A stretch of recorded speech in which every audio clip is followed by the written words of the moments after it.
Hello friends.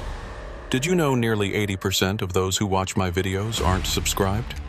If you enjoy these stories, please hit that subscribe button and leave a like.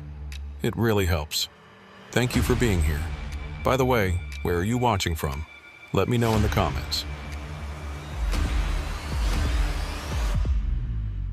The thing about driving through Montana in February is that the cold doesn't just surround you. It becomes part of you, settling into your bones like an unwelcome passenger that refuses to leave. Hollis McCrae had been hauling freight across the northern states for 16 years, and he'd learned to respect the winter in ways that most people never would. The cold up here wasn't the same cold you felt in other places. It was alive somehow, with intentions of its own, and it would kill you without hesitation if you gave it the chance. Hollis was 3 hours into his run from Billings to Great Falls, hauling a load of industrial equipment that was already 2 days behind schedule because of weather delays. The forecast had called for light snow and moderate winds, the kind of conditions that any experienced winter driver could handle without much trouble. But the forecast had been wrong. The way forecasts always seem to be wrong when you needed them to be right. The snow had started falling harder around midnight, and by 1 in the morning it was coming down so thick that Hollis could barely see 20 feet beyond his headlights. The wind was howling across the plains with enough force to push his fully loaded rig sideways on the highway, and the temperature had dropped to 18 below zero according to the gauge on his dashboard. Highway 87 stretched out before him like a white tunnel that led to nowhere, the road markers buried under drifts of snow that made it nearly impossible to tell where the pavement ended and the shoulder began. Hollis kept his speed down to about 35 miles per hour, both hands locked on the wheel, fighting the constant pressure of the crosswind that wanted to shove his truck into the ditch. He'd driven this route more times than he could count, knew every curve and grade by heart, but tonight the familiar highway felt different somehow. Wrong in a way that he couldn't quite define, but that made the hair on the back of his neck stand up. The radio had been acting strange for the past hour, cycling through stations on its own and picking up fragments of conversations that didn't quite make sense. Trucker chatter from CB frequencies that shouldn't have been accessible on his AM/FM radio, weather reports for towns that Hollis had never heard of, and occasional bursts of static that almost sounded like someone trying to speak through layers of interference. Hollis had tried switching the radio off twice, but each time it would turn itself back on within a few minutes, always tuned to a different station playing the same kind of distorted audio. At mile marker 147, Hollis saw the first vehicle he'd encountered in over an hour. It was sitting on the shoulder of the northbound lane, hazard lights flashing weakly through the driving snow. The vehicle looked like a pickup truck, though it was hard to tell for certain with the snow accumulation covering most of its features. What struck Hollis as odd was that the truck appeared to be completely dark inside. No dome light visible. No silhouette of a driver waiting for help. Just an empty vehicle sitting alone in the storm with its hazards blinking in a slow, hypnotic rhythm. Hollis slowed down as he passed the truck, looking for any sign of the driver, but the cab appeared to be completely abandoned. He could see that the windows were partially rolled down despite the freezing temperature, and snow had drifted into the interior through the openings. The truck looked like it had been sitting there for days rather than hours, which didn't make sense given that the state patrol usually cleared abandoned vehicles pretty quickly, especially during winter storms. Hollis considered stopping to check if anyone needed help, but something about the scene felt wrong enough that he decided to keep moving and call it in to the highway patrol instead. He grabbed his CB radio and keyed the microphone, broadcasting on channel 19. "This is northbound driver at mile marker 147 on Highway 87. Got an abandoned pickup on the shoulder. Hazards on, no driver visible. Looks like it's been sitting a while. Anyone copy?" The response came back immediately, but it wasn't what Hollis expected. Instead of the usual dispatcher or highway patrol acknowledgement, He heard his own voice coming through the speaker. The words were identical to what he had just said, but there was something off about the tone, something flat and emotionless that made it sound like a recording being played back on damaged equipment. Hollis felt a chill run down his spine that had nothing to do with the temperature outside. He stared at the CB radio for a long moment, then keyed the microphone again. "This is Hollis McCrae requesting radio check. Anyone out there?" Again, his own voice came back through the speaker, repeating his words exactly, but with that same disturbing quality that made it sound both familiar and completely wrong. It was like listening to himself speak from the bottom of a frozen lake, the words muffled and distorted by layers of ice and water. The storm was getting worse by the minute, and Hollis knew he needed to find a place to pull over and wait out the worst of it. Driving in these conditions was dangerous enough without the added distraction of malfunctioning radio equipment and abandoned vehicles that didn't make sense. He remembered there was a rest area coming up in about 15 miles, a decent-sized facility with covered parking and bathroom facilities that would be a good place to sit tight until the visibility improved. The rest area was usually pretty busy, even in bad weather, with other truckers and travelers taking shelter from the storm, so Hollis wouldn't be completely isolated while he waited. But as the miles passed and Hollis approached what should have been the rest area, he found only empty highway stretching endlessly through the blowing snow. The blue signs that should have announced the facility's approach never appeared, and when Hollis checked his GPS, he discovered that according to the satellite navigation, he was driving through an area where no rest stops existed. The GPS showed Highway 87 as a straight line through empty territory with no services of any kind for the next 60 miles. Hollis knew for certain that the rest area existed because he'd stopped there dozens of times over the years, had even had breakfast there just 3 weeks earlier on his last run through this area. The radio crackled to life again, and this time it wasn't his own voice that came through the speaker. It was a woman's voice, soft and distant, speaking words that Hollis couldn't quite make out through the layers of static. He turned up the volume and leaned closer, trying to understand what she was saying, and gradually the words became clearer. She was calling someone's name, repeating it over and over with increasing desperation. "Hollis. Hollis McCrae. Can you hear me, Hollis? I need you to listen very carefully." Hollis grabbed the CB microphone with a hand that had started to shake slightly. "This is Hollis McCrae. Who is this? How do you know my name?" The woman's voice continued as if she hadn't heard his response, still speaking in that same distant tone that made it sound like she was broadcasting from somewhere very far away. "You need to turn around, Hollis. You're going the wrong direction. The road ahead isn't safe. Turn around while you still can." The problem was that turning around wasn't an option, not on this narrow highway in the middle of a blizzard with a fully loaded trailer behind him. Hollis would need at least a quarter-mile of clear road to execute a safe turnaround, and the visibility was so poor that he couldn't see more than 20 feet in any direction. Even if he wanted to follow the woman's advice, which he wasn't sure he did, the physical reality of his situation made it impossible. He was committed to moving forward until he found a place where he could safely stop or turn around. "Who are you?" Hollis asked again, but the woman didn't answer his question. Instead, she said something that made his blood run cold despite the heater blasting warm air into the cab. "I'm at mile marker 147, Hollis. I've been waiting here for a long time. I saw you drive past. Why didn't you stop to help me?" Hollis realized with growing unease that the woman was claiming to be at the abandoned pickup truck he had passed nearly 30 minutes earlier. But there had been no one visible at that location. No woman standing in the snow waiting for assistance. Just an empty vehicle with its hazards flashing. The wind slammed into the side of Hollis's truck with enough force to push him partially into the oncoming lane, and he had to fight the wheel to keep the rig under control. The temperature gauge on his dashboard had dropped to 23 below zero, and ice was forming on the inside of his windows despite the heater running at full blast.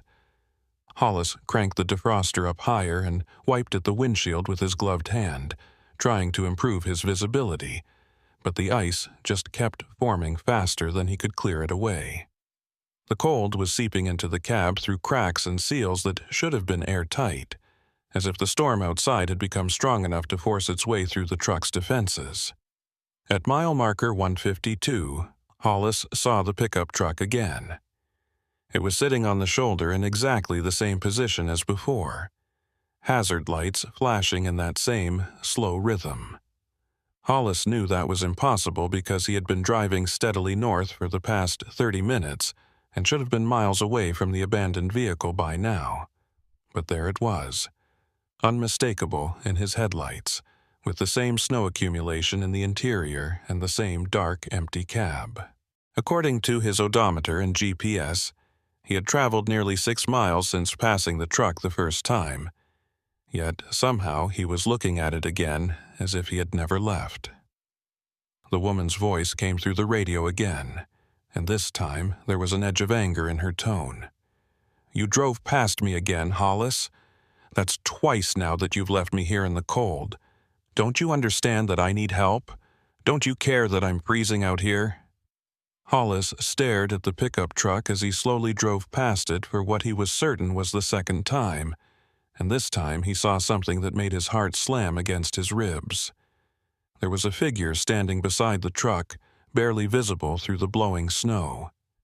A woman in what looked like a white coat or dress, standing perfectly still despite the wind that was strong enough to knock a grown man off his feet.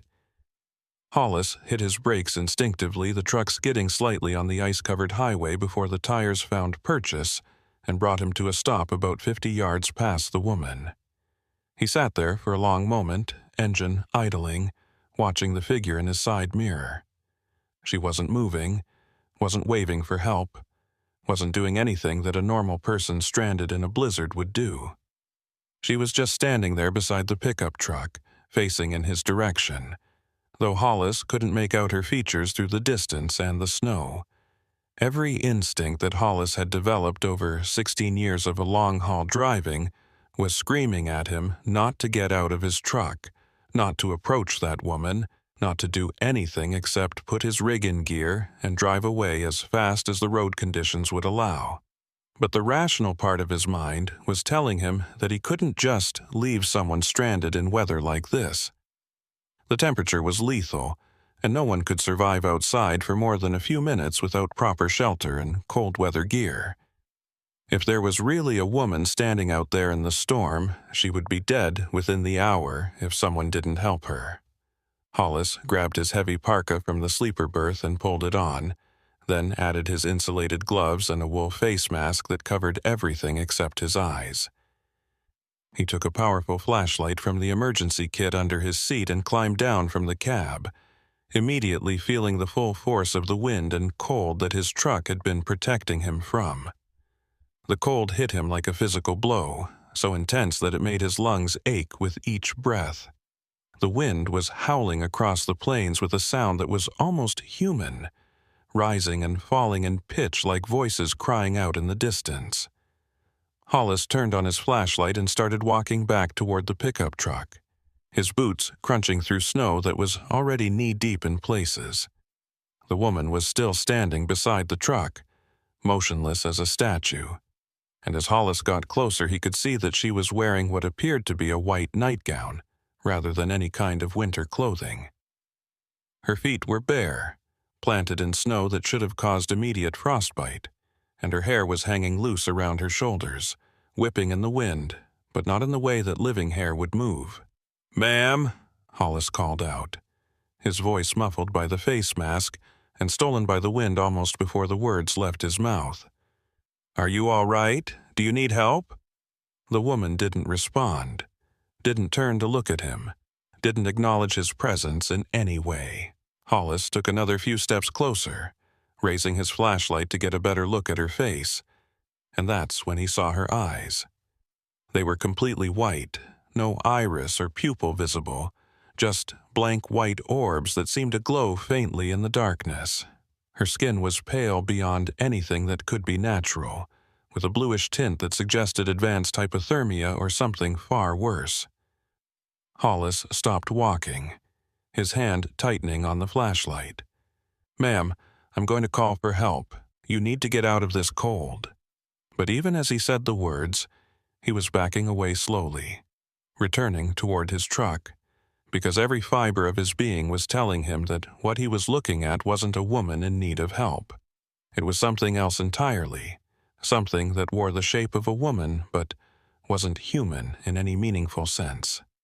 The figure's lips moved, and Hollis heard her voice carried on the wind, the same voice that had been speaking to him through his radio. "Why do you keep leaving, Hollis? Why won't you stay with me? It's so cold out here. I've been cold for such a long time." Hollis turned and ran back to his truck, his boots slipping on the ice-covered pavement, his breath coming in short gasps that sent clouds of vapor into the freezing air.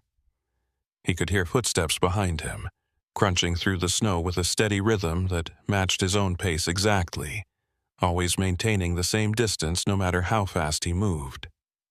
He didn't look back, didn't want to see how close the thing was, just focused on reaching his truck and getting the door closed and locked behind him. He grabbed the door handle and yanked it open, pulling himself up into the cab with a strength born of pure adrenaline, and slammed the door shut so hard that the whole truck shook. The footsteps stopped directly outside his door. Hollis sat frozen in his seat, staring straight ahead, afraid to look at the window beside him. He could hear breathing, slow and steady, just on the other side of the thin barrier of glass and metal that separated him from whatever was standing outside. Then a hand pressed against the window, pale fingers splayed against the frost-covered glass, and the woman's voice spoke directly into his mind rather than through his ears. "You saw me, Hollis. You can't unsee me now. Every time you drive this road, every time you pass mile marker 147, I'll be here waiting, and eventually you'll stop running. Eventually, you'll understand that the cold isn't something to fear. It's something to embrace." Hollis jammed his truck into gear and floored the accelerator, the tires spinning on the ice before finally catching and propelling him forward. He didn't look in his mirrors, didn't check to see if the woman was still standing there or if she had moved. He just drove, pushing his speed up to 45 miles per hour despite the dangerous conditions, desperate to put as much distance as possible between himself and whatever he had encountered. The radio was screaming now, not words, but a high-pitched wail that sounded like wind whistling through a canyon or souls crying out in torment. Hollis reached out and ripped the radio from its mounting, tearing wires loose and throwing the entire unit into the sleeper berth where he wouldn't have to listen to it anymore. But even with the radio destroyed, he could still hear her voice. It was coming from everywhere now, from the heater vents and the speakers in the ceiling, from the very structure of the truck itself. "You can't escape, Hollis. The road is mine. Every mile of it belongs to me now. Drive as far as you want. Drive until your fuel runs out. You'll still be here with me, on my highway, in my storm." Hollis checked his GPS and discovered that despite having driven for nearly 10 minutes at high speed, he was still showing as being at mile marker 152. The truck was moving, the scenery was changing, the odometer was counting miles, but according to the satellite navigation, he hadn't actually gone anywhere at all. He was trapped in a loop, driving through the same stretch of highway over and over again, unable to move forward or backward, frozen in place by forces he couldn't understand or fight against. And somewhere behind him, at mile marker 147, a woman in a white nightgown was standing in the snow with her bare feet and her white eyes, waiting for him to give up and accept what she had already accepted a long time ago. That on these frozen Montana highways, some storms never end, and some travelers never find their way home. Hollis kept his foot pressed hard on the accelerator, the engine roaring as his truck plowed through the deepening snow. His hands were locked on the wheel so tightly that his knuckles had gone white, and a thin sheen of sweat covered his forehead despite the cold that was seeping into every corner of the cab. The GPS display kept showing mile marker 152, the numbers frozen on the screen as if the satellite itself had stopped watching him, had turned away from whatever was happening on this stretch of Montana highway. The thing that terrified Hollis most wasn't the woman with the white eyes, or the impossible loop he seemed to be trapped in. It was the growing realization that this wasn't the first time something like this had happened on Highway 87. He'd heard stories over the years, fragments of conversations on CB radio at truck stops, whispered warnings from other drivers who ran the northern routes during winter. Stories about truckers who disappeared on this highway during storms, their rigs found days later abandoned on the shoulder with engines still running and heaters on full blast. But no trace of the drivers themselves. Stories about voices on the radio that knew things they shouldn't know, about mile markers that repeated themselves, about a woman in white who stood in the snow and waited for drivers who made the mistake of stopping to help. Hollis had always dismissed those stories as trucker folklore, the kind of campfire tales that got passed around to break up the monotony of long hauls. But now, trapped in his own impossible nightmare, he understood that the stories had been warnings. Other drivers had tried to tell him that this highway was wrong, that winter brought something out onto these roads that had nothing to do with weather or natural phenomena, and he'd ignored them. The way experienced drivers always ignored the superstitions of others, confident in his own knowledge and skill. The headlights caught something up ahead, and Hollis felt his stomach drop. It was his own truck, or what looked exactly like his own truck, parked on the shoulder with hazard lights flashing. He could see himself through the windshield, sitting behind the wheel with the same expression of confusion and fear that he knew was on his own face right now.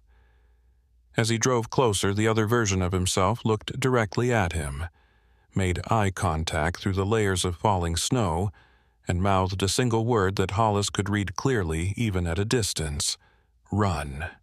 Then he was past the parked truck, and when he checked his mirrors, he saw nothing but empty highway behind him. The temperature gauge had dropped to 28 below zero, far colder than any truck's heating system was designed to handle. Frost was creeping across the inside of his windshield in intricate patterns that almost looked like writing, like someone was trying to spell out a message in ice crystals. Hollis scraped at the frost with his gloved hand, trying to clear enough space to see the road, but the patterns kept forming faster than he could clear them away. His CB radio, which he had torn from its mounting and thrown into the sleeper berth, suddenly crackled to life again. Hollis twisted in his seat and stared at the device lying among his blankets and spare clothing.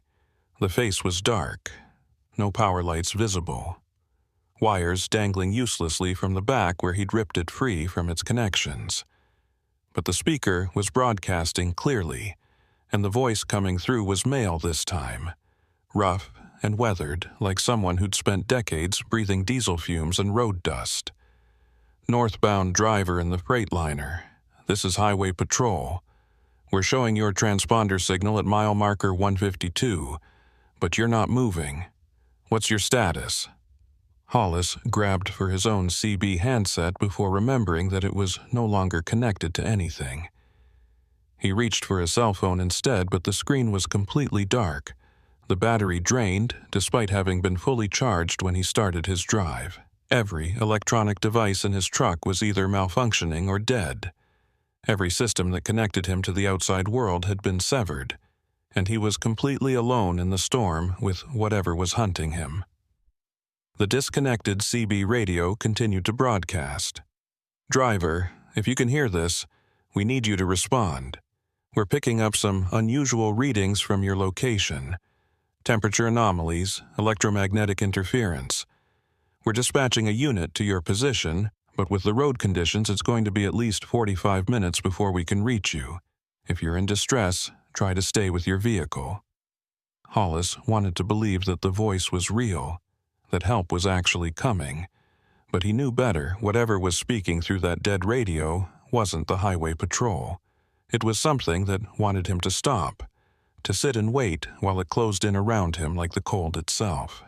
He pressed harder on the accelerator, pushing his speed up to 50 miles per hour despite the ice beneath his tires and the snow that was falling so thick it was like driving through a white curtain. The truck fishtailed slightly on a curve, the trailer swinging out behind him, and Hollis had to fight the wheel to keep everything under control.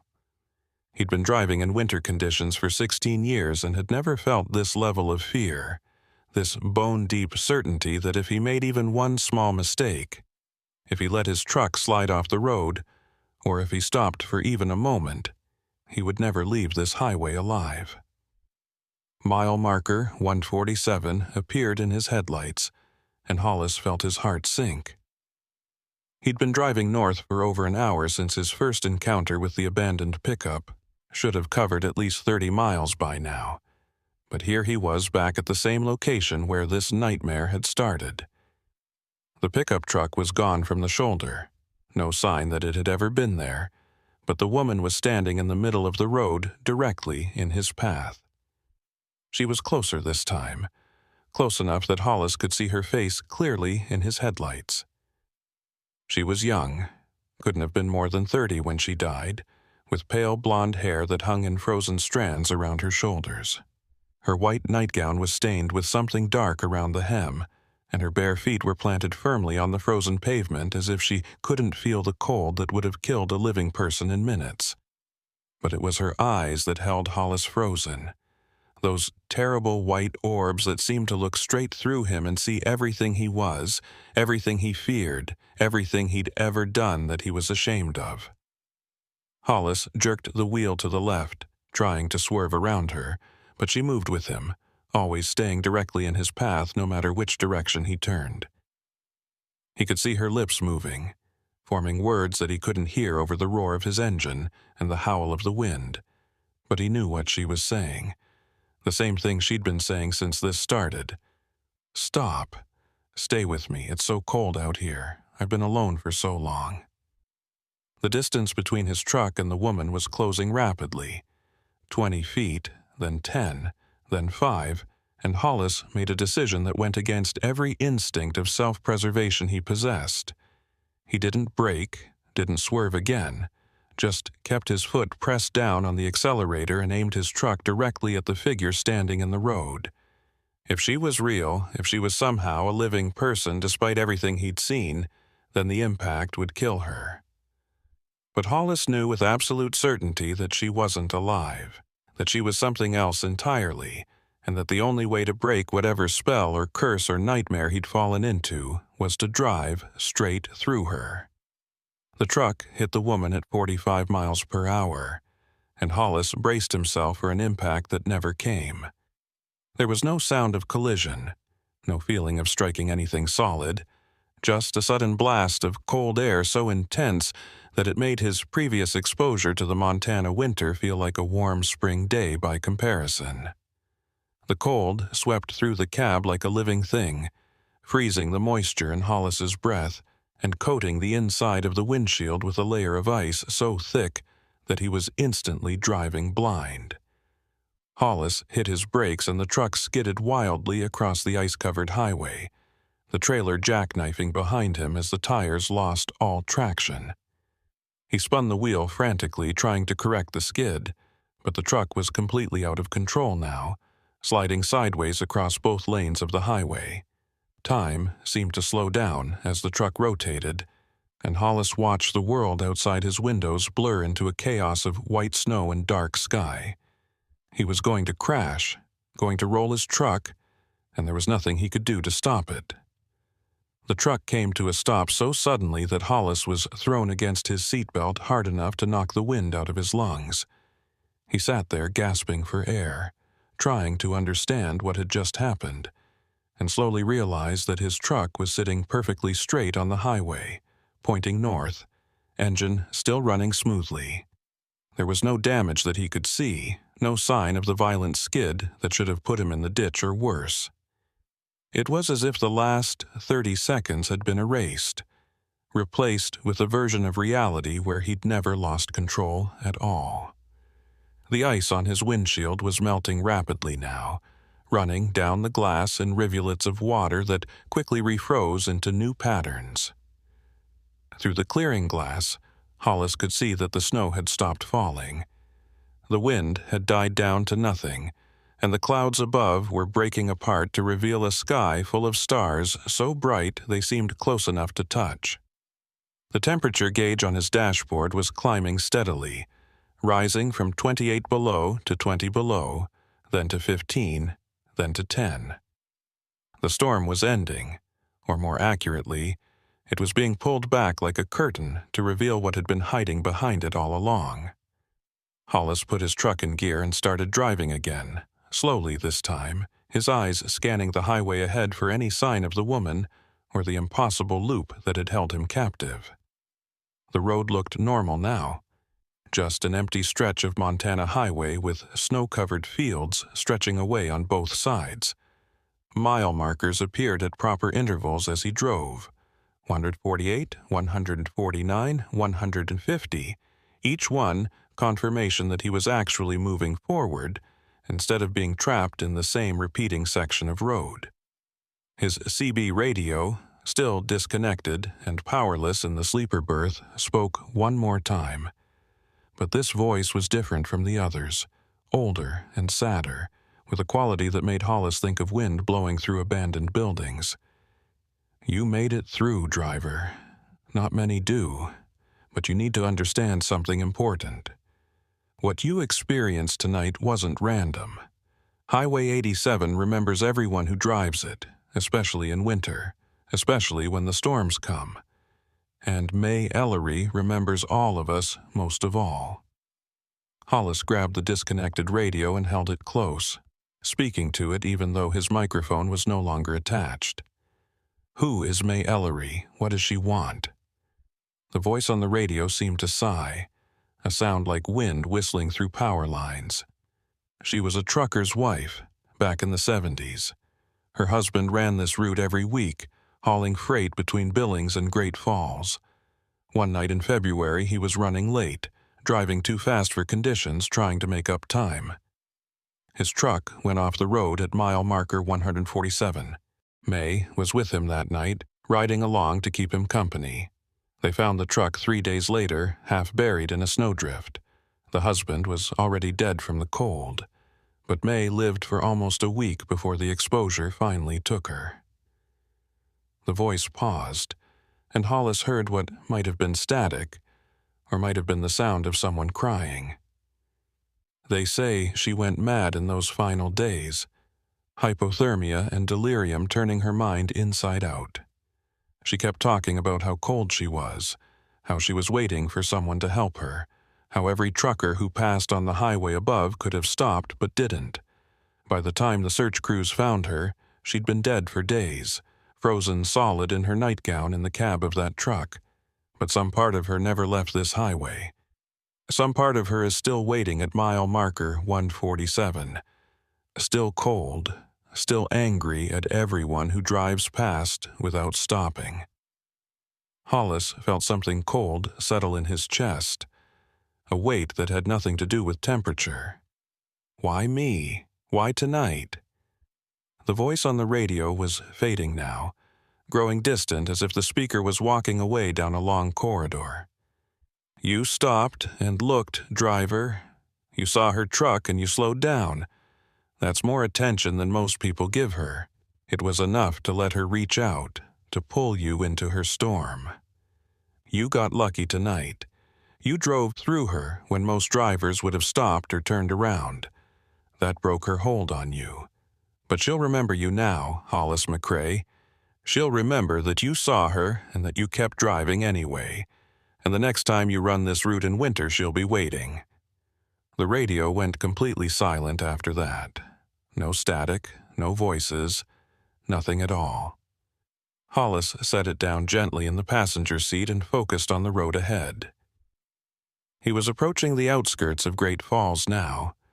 could see the glow of city lights on the horizon, the reassuring evidence of civilization and other people in places where impossible things didn't happen. His hands had finally stopped shaking, and the temperature in his cab had returned to normal, but he knew that something fundamental had changed tonight. A green highway sign appeared in his headlights. Great Falls, 15 miles. Hollis had never been so grateful to see city limits in his entire life. He checked his fuel gauge and saw that he had plenty of diesel to reach town, then checked his clock and discovered something that sent a fresh chill down his spine. According to the dashboard clock, it was 2:47 a.m., which meant only about 90 minutes had passed since he first saw the abandoned pickup at mile marker 147. But Hollis knew for certain that he'd been driving for much longer than that. Hours of endless highway and impossible loops and encounters with things that shouldn't exist. Time itself had been twisted by whatever had happened on that stretch of highway, compressed or stretched or folded in on itself in ways that Hollis's mind couldn't fully comprehend. He thought about calling his dispatcher when he got to town, reporting what had happened, but he knew how that conversation would go. They'd think he was having some kind of breakdown, maybe pull him off the road for mandatory psychological evaluation. Nobody would believe him, because what he'd experienced was so far outside the boundaries of normal reality that it might as well have happened on another planet. As Hollis drove into Great Falls, the streets were mostly empty at this hour, just a few cars and trucks moving through the intersections. Everything looked normal and solid and real, the brick buildings and traffic lights and convenience stores glowing in the darkness. Hollis pulled into the first truck stop he found, a familiar national chain location where he'd stopped dozens of times before. He parked in a space near the main building and sat in his cab for a long moment, his engine idling, trying to convince himself that the nightmare was really over. A Montana State Patrol car pulled into the lot and parked next to Hollis's truck. The officer who climbed out was tall and lean, with the weathered face of someone who'd spent years working outdoors in harsh conditions. He walked over to Hollis's door and knocked on the window, and Hollis rolled it down to see what the officer wanted. The trooper's name tag read Vernon Keats, and his expression was a mix of concern and something else that Hollis couldn't quite identify. Relief, maybe, or surprise. "You Hollis McCrae?" Keats asked, his breath forming clouds in the cold air. Hollis nodded, wondering how the officer knew his name. "We got a strange call about 2 hours ago from a dispatcher saying one of their drivers had gone missing on Highway 87. Said your transponder signal had frozen at mile marker 152 and they couldn't raise you on radio or cell phone. They were pretty worried about you." Keats studied Hollis's face carefully, as if looking for signs of injury or distress. "You have any trouble out there tonight?" Hollis considered lying, considered just saying that his radio had malfunctioned, and his phone had died and everything was fine. But something about the way Keats was looking at him suggested that the officer knew more than he was saying, that maybe he'd heard stories about Highway 87 in winter, about drivers who had encounters they couldn't explain. "I saw something out there," Hollis said quietly. "At mile marker 147, a woman standing in the snow. She tried to make me stop." Keats's expression didn't change, but something flickered behind his eyes. "May Ellery," he said, and it wasn't a question. "She shows up every few years during bad winter storms, usually targets truckers driving alone, tries to get them to stop and help her. We've had 3 drivers disappear on that stretch of highway over the past decade. Found their trucks abandoned with the engines running and the heaters on full blast, but the drivers were never located. We think they stopped to help her, got out of their vehicles, and—" He trailed off, leaving the rest unsaid. "What is she?" Hollis asked, though he wasn't sure he wanted to know the answer. Keats leaned against Hollis's truck, looking tired and old beyond his years. Depends on who you ask. Some people say she's a ghost, the spirit of a woman who froze to death and can't move on. Other people think she's something else, something that was drawn to this highway by all the deaths and accidents that have happened here over the years. Whatever she is, she's real enough to kill people, and she's been doing it for a long time. Keats reached into his jacket and pulled out a small card with a phone number printed on it. If you ever run this route again and you see her, don't stop. Don't slow down. Don't try to help. Just keep driving and call this number when you get to civilization. We've got a few people who specialize in this kind of thing, people who understand what's really happening on Highway 87 when the winter storms roll in.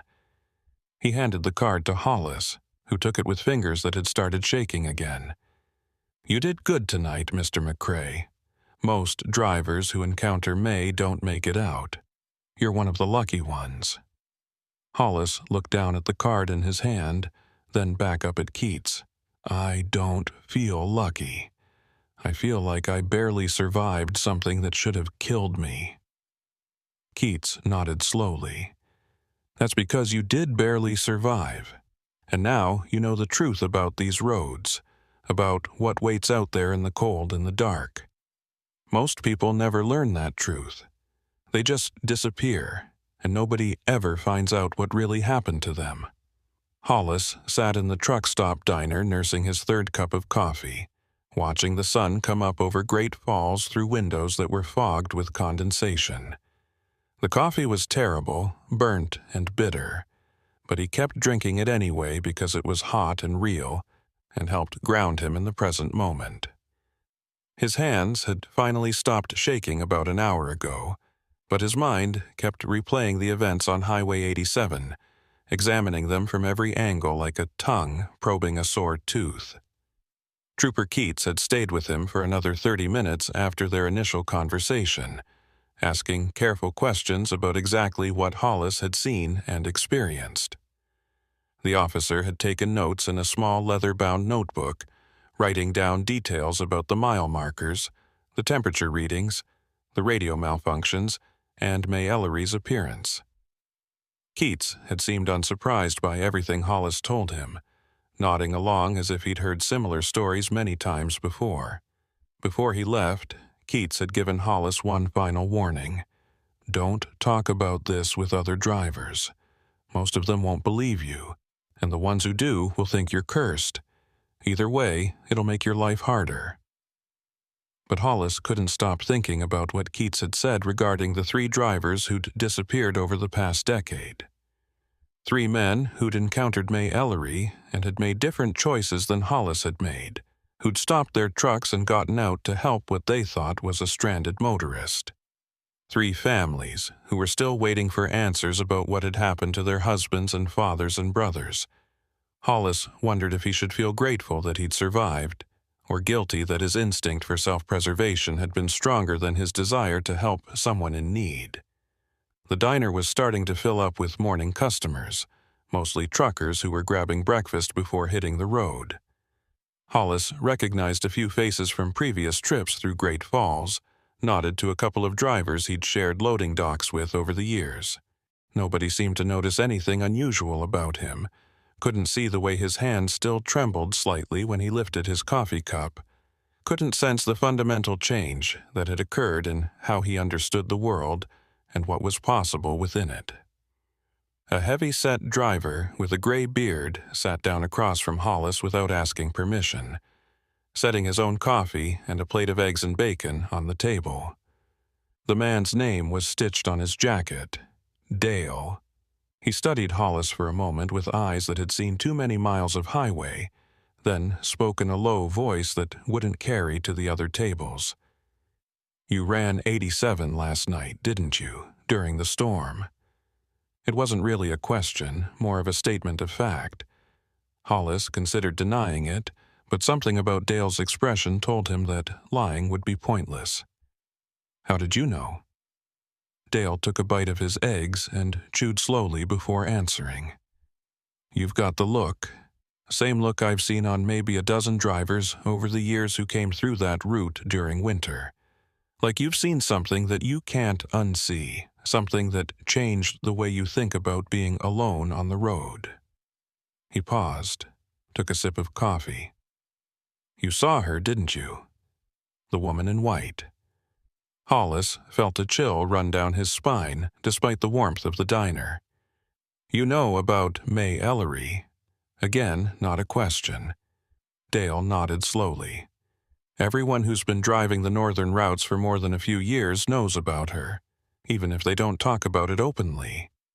She's been haunting Highway 87 since the mid-70s, showing up during winter storms, trying to lure drivers into stopping. Most of us have learned to just keep driving when we see her, pretend we didn't notice anything unusual. But every few years, someone new comes through who doesn't know the stories and they stop to help because that's what decent people do when they see someone in trouble. Dale's expression grew darker. I lost a friend to her back in 2009. Good man named Marcus, been driving for 20 years, had a wife and 3 kids waiting for him at home. He called me on his CB that night, said he'd stopped to help a woman who was stranded in the snow, said she looked like she was freezing to death and he couldn't just drive past. That was the last time anyone heard from him. State Patrol found his truck the next morning, engine running, heater on full blast. But Marcus was gone. Never found a body, never found any sign of what happened to him. Hollis listened in silence as Dale continued. The thing about May Ellery is that she doesn't just kill people. She takes them somewhere, removes them from existence like they were never there at all. The missing drivers, their families, can't even get closure because there's no body to bury, no official cause of death, nothing except an empty truck and a lot of unanswered questions. The insurance companies call them voluntary abandonments, claim the drivers just walked away from their lives. But we know better. The weight of Dale's words settled over Hollis like a heavy blanket. He thought about his own wife waiting for him at home, the daughter in college who called him every Sunday night to check in, the life he'd built over 16 years of reliable long-haul driving. All of it could have been erased last night if he'd made a different choice, if he'd been more compassionate or less cautious, or just slightly slower to react. Why doesn't someone do something about her? Hollis asked. Why don't they close that section of highway during winter storms, or at least put up warning signs? Dale laughed, but there was no humor in the sound. Who would they warn, and what would the signs say? Beware of ghost trucker's wife who freezes people to death. The state can't officially acknowledge that something supernatural is happening on Highway 87 because that would open them up to liability for every accident and disappearance that's ever occurred there. So they pretend it's just a dangerous stretch of road with bad weather conditions, and they tell drivers to use caution during winter storms. And most of us do use caution. We drive fast. We don't stop for anything, and we pray that we don't see a woman in a white nightgown standing in the siu. Hollis pulled out the card that Trooper Keats had given him and showed it to Dale. Keats said there are people who specialize in this kind of thing, people who understand what's really happening. Dale glanced at the card and nodded. There's a small group of state patrol officers and federal investigators who track paranormal activity on the highway system. They don't talk about it publicly, can't talk about it officially, but they keep records, and they try to help drivers who've had encounters. Keats is one of the good ones. He actually believes the stories and tries to do something about them, even though his hands are mostly tied by bureaucracy and public skepticism. The conversation was interrupted by a waitress coming to refill their coffee. Both men sat in silence until she moved away. Then Dale leaned forward and spoke even more quietly than before. I'm going to tell you something that most drivers don't know, something that Keats probably didn't mention because it sounds too crazy, even by the standards of what we're talking about. May Ellery isn't the only one out there. Highway 87 is bad, but there are other routes across the northern states that have their own ghosts and monsters. Interstate 90 through the Dakotas has something that pretends to be stranded motorists but isn't human. Route 2 across Minnesota has disappearing exits that lead to places that shouldn't exist. Route 89 through Wyoming has stretches where time doesn't flow normally. Dale pulled a worn notebook from his jacket pocket and flipped through pages covered with handwritten notes and sketches. I've been documenting this stuff for 15 years, collecting stories from other drivers, mapping out the dangerous sections of highway. Started doing it after Marcus disappeared. Thought maybe if I could understand what was happening, I could prevent other people from suffering the same fate. What I've learned is that the entire northern highway system is compromised somehow, infected with supernatural phenomena that prey on travelers. It's like there's something about these cold, isolated roads that attracts or creates things that shouldn't exist. Hollis looked at the notebook pages, saw references to dozens of different encounters and locations, names and dates and descriptions of impossible events. Why are you showing me this? Dale closed the notebook and met Hollis's eyes. Because you survived an encounter with May Ellery, which means you're either very lucky or very strong-willed or both. And I think maybe you're the kind of person who could help with what I'm trying to do. I'm trying to create a warning system, a way for drivers to share information about supernatural activity on specific routes so we can avoid the dangerous areas during high-risk times. The idea appealed to Hollis on some level. The thought that he could turn his terrifying experience into something useful that might save other drivers from similar fates. But another part of him just wanted to forget everything that had happened last night. Wanted to go back to believing that the world was a rational place where ghosts and time loops and frozen women with white eyes didn't exist. I need to think about it, Hollis said finally. I need to process what happened before I can think about getting more involved in this. Dale nodded and stood up from the table, leaving a $20 bill to cover both their meals. Fair enough.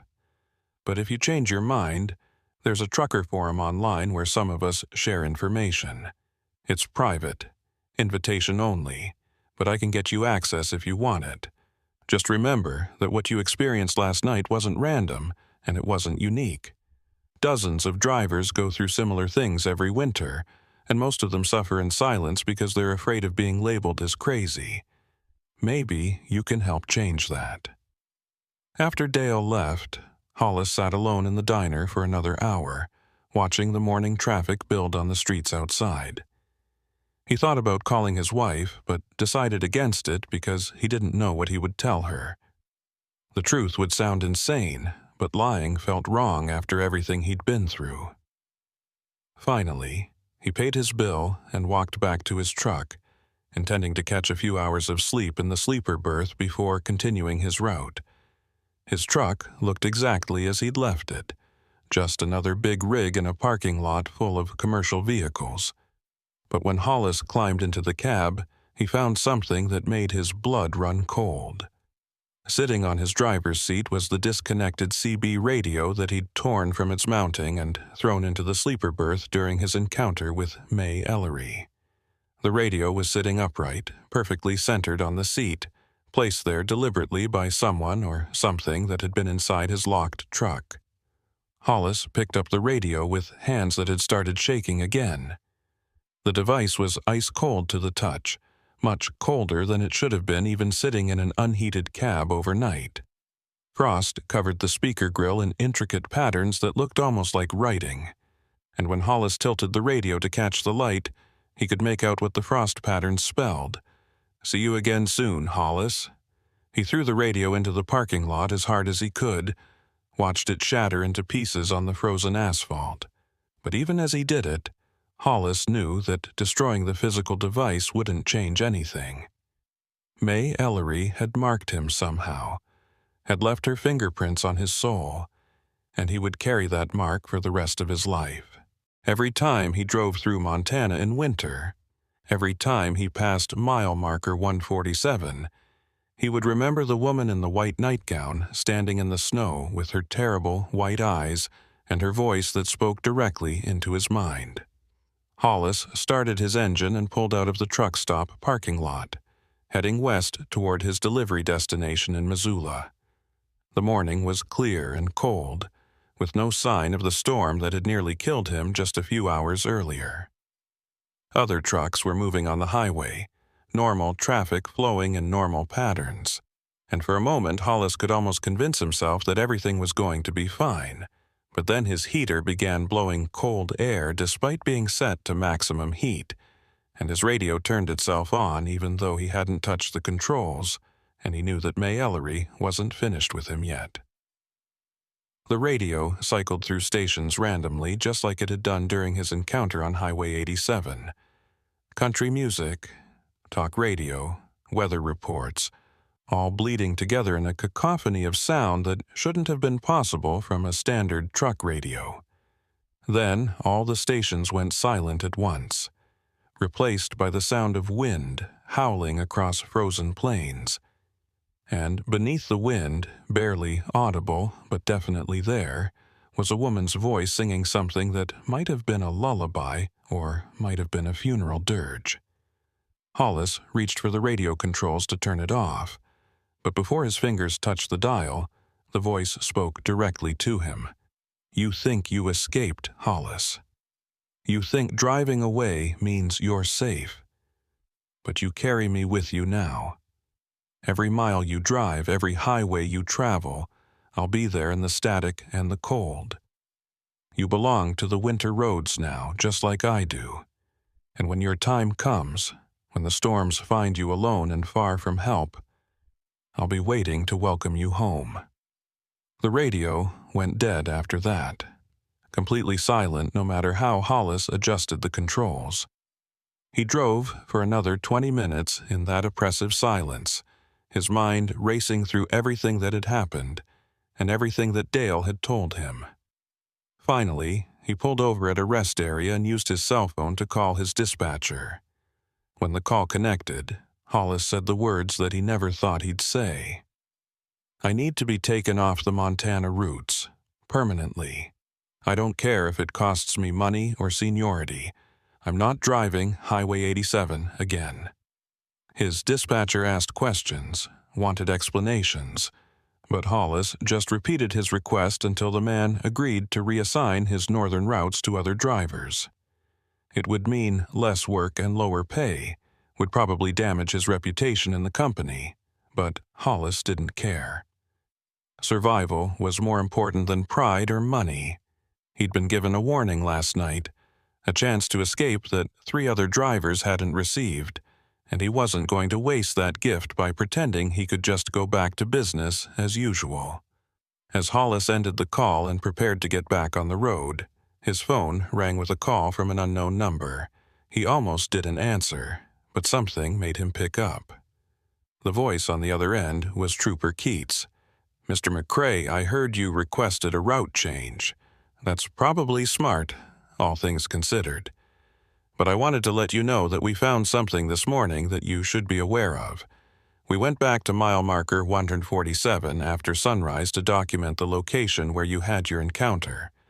We found a pickup truck buried in a snowdrift about 50 yards from the road. It's been there since 1974, according to the registration. Belongs to a man named Harold Ellery." Hollis felt his stomach drop. May's husband. Keats' voice was grim. "That's right. We always knew the truck was out there somewhere, but the snow had buried it so deep we could never locate it. The storm last night must have shifted the drifts around, exposed part of the vehicle.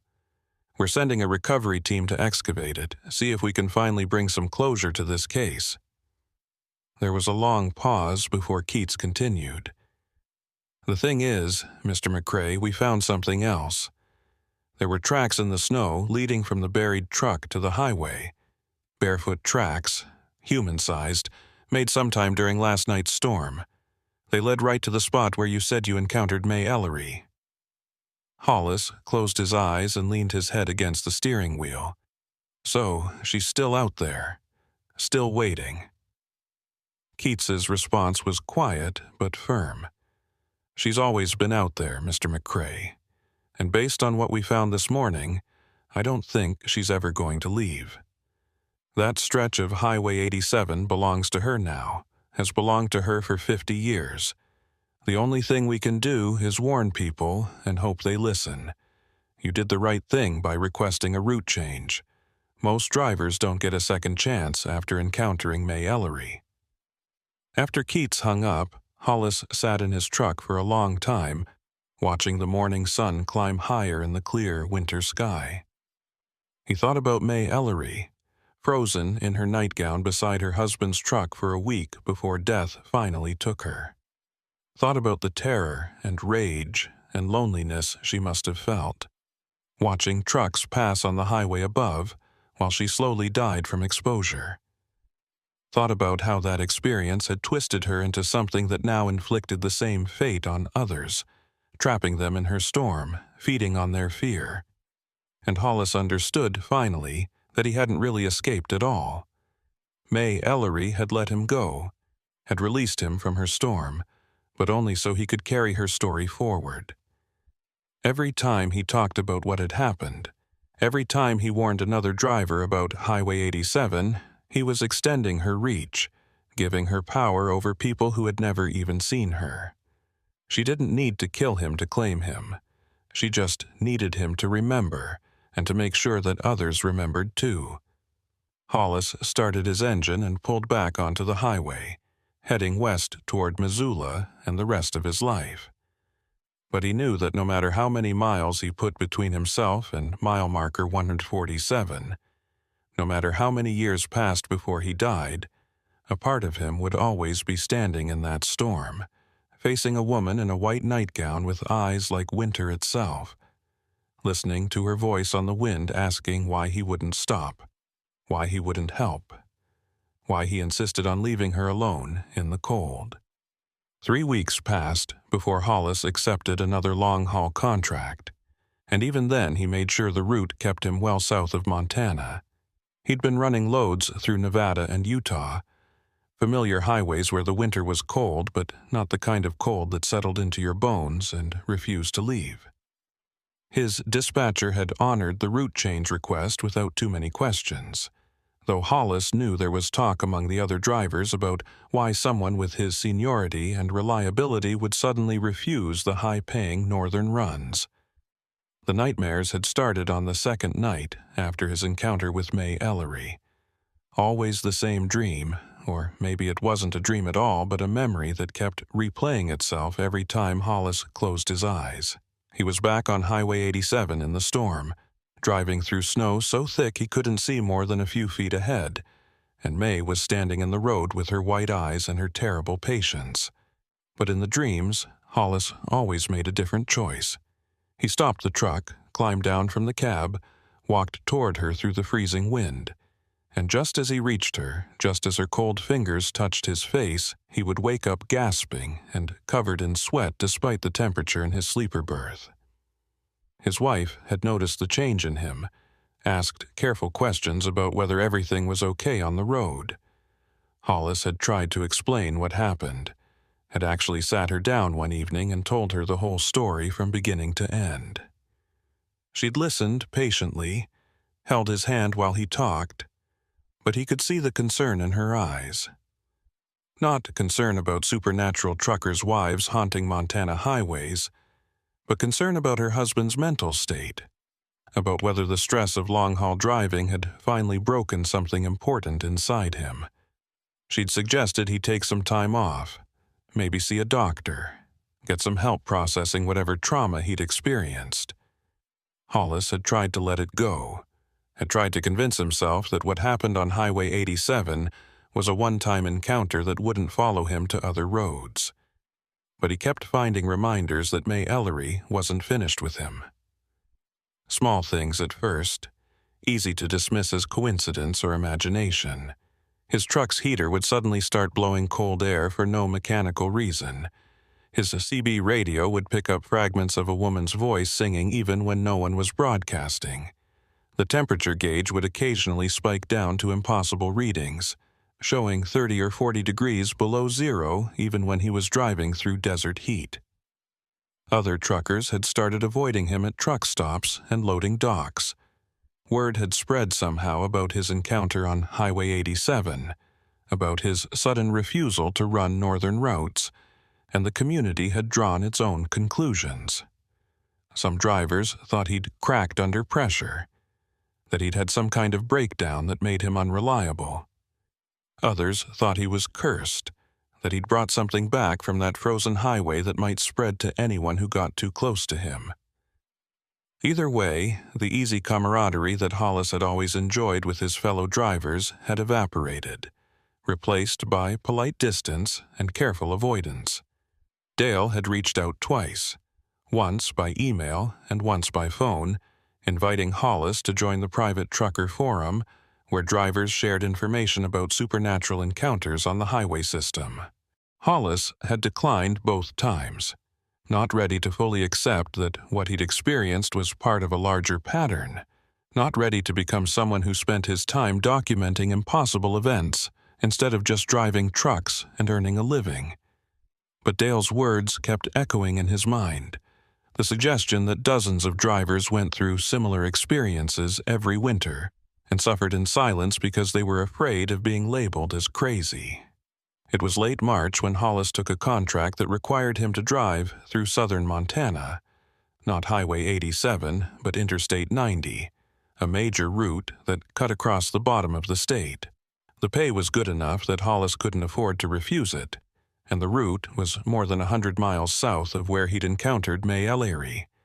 He told himself it would be fine, that Montana was a big state, and whatever haunted Highway 87 wouldn't have any influence on a completely different road.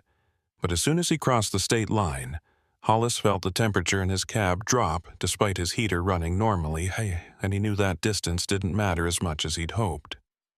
The drive through southern Montana should have taken about 6 hours, an easy day's work on a well-maintained interstate. But Hollis found himself constantly checking his mirrors, watching for hazard lights flashing on abandoned vehicles, scanning the roadside for figures standing in places where no one should be. The paranoia was exhausting, made worse by the fact that nothing unusual actually happened.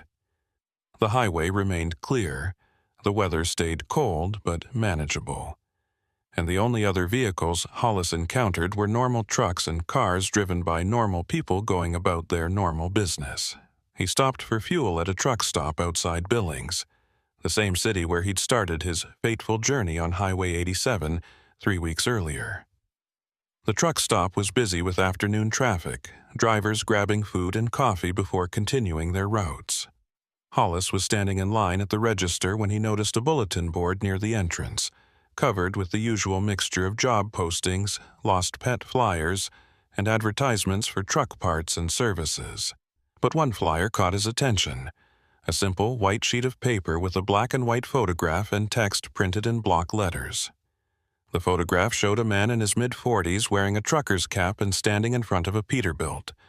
The text beneath the photo read, "Missing, Raymond Vickers, age 47, last seen February 28th on Highway 87 north of Great Falls. Vehicle found abandoned at mile marker 147, no sign of driver. Family seeking any information about his whereabouts. Please call with any tips." There was a phone number at the bottom of the flyer and a plea from his wife to help bring him home. Hollis stared at the flyer for a long time, his hands starting to shake. February 28th was exactly 5 days after his own encounter with May Eerie. Raymond Vickers had driven through that same stretch of highway during another winter storm, had encountered the same woman in the white nightgown, and had made a different choice than Hollis had made. He'd stopped to help, just like May wanted, and now his family was posting flyers and waiting for answers that would never come. Hollis pulled out his phone and called the number that Trooper Keats had given him. The officer answered on the third ring, and Hollis could hear wind and road noise in the background, suggesting that Keats was out on patrol. "Mr. McCrae, I wasn't expecting to hear from you again." There was something in Keats's tone that suggested he knew exactly why Hollis was calling. "You saw the flyer about Raymond Vickers. He encountered her, didn't he? 5 days after I did. Mile marker 147, same location." Hollis's voice was tight with emotion he couldn't quite identify. Guilt, maybe, or anger, or just exhaustion at carrying the weight of knowledge he couldn't share with anyone who would understand. Keats sighed heavily. "We found his truck on March 1st, 3 days after he was reported missing. Engine running, heater on full blast, cab completely empty. Same pattern we've seen with the other disappearances. We searched the area for 2 weeks but never found any trace of him. It's like he just vanished into thin air." "Why didn't you close the highway?" Hollis demanded. "Why didn't you at least put up warning signs after what happened to me? You knew she was still active, knew she was going to keep taking people." Keats's response was carefully measured, the voice of someone who'd had this same argument with himself many times. "I filed reports, Mr. McCrae. I documented everything you told me, and I recommended that the state implement additional safety measures for that section of highway during winter weather. But my superiors made it clear that we can't officially acknowledge supernatural causes for traffic incidents. The best we can do is increase patrol presence and recommend that drivers use extreme caution during storms. That's not good enough," Hollis said, though he knew that Keats agreed with him. Raymond Vickers had a family. They deserved to know what really happened to him. Keats was silent for a moment before responding. "Do they, though? Would it really help his wife and children to know that he was taken by the ghost of a woman who froze to death in 1974? Would that give them closure? Or would it just add another layer of nightmare to their grief? Sometimes the truth causes more harm than uncertainty." Hollis ended the call and stood in the truck stop parking lot for a long time, watching other drivers come and go about their business. Normal people doing normal jobs, unaware of the dangers that waited on certain stretches of highway when conditions were right. Or maybe they weren't unaware. Maybe they just chose not to acknowledge what they saw, chose to keep driving and not ask too many questions because the truth was too frightening to face directly. The private trucker forum that Dale had mentioned was called The Long Haul Truth, and it took Hollis less than 30 minutes to find it online and request access. Dale approved his membership within an hour, and suddenly Hollis was looking at hundreds of posts from drivers across the country sharing stories about encounters they couldn't explain. Not just May Ellery on Highway 87, but dozens of other phenomena on other roads. Phantom hitchhikers on Route 2 through Minnesota. Time loops on Interstate 80 through Wyoming. Disappearing truck stops that existed one night and were gone the next morning. Missing drivers whose trucks were found abandoned with no logical explanation for what had happened. Hollis spent 3 hours reading through the posts, following threads that went back years, seeing patterns emerge that suggested something fundamental was wrong with the American highway system. The encounters weren't random or isolated. They were concentrated along specific routes during specific times of year, as if certain roads had been infected with something that preyed on travelers. And the trucking industry, with its culture of independence and its tendency to dismiss uncomfortable truths, was the perfect environment for these phenomena to thrive unnoticed by the wider world. One thread, in particular, caught Hollis's attention. A discussion about whether drivers who survived encounters with highway phenomena became carriers of some kind, whether they brought the supernatural home with them in ways that affected their future travels. Several drivers reported experiencing ongoing manifestations months or years after their initial encounters, small reminders that they'd been marked by something that wouldn't let them forget. Sudden temperature drops in their cabs. Voices on their radios speaking languages that shouldn't exist. The feeling of being watched by something that existed just outside their peripheral vision. Hollis added his own story to the forum, typing out everything that had happened on Highway 87 in as much detail as he could remember. The response was immediate and overwhelming. Dozens of drivers reaching out to share similar experiences or offer advice on how to cope with the aftermath of supernatural encounters.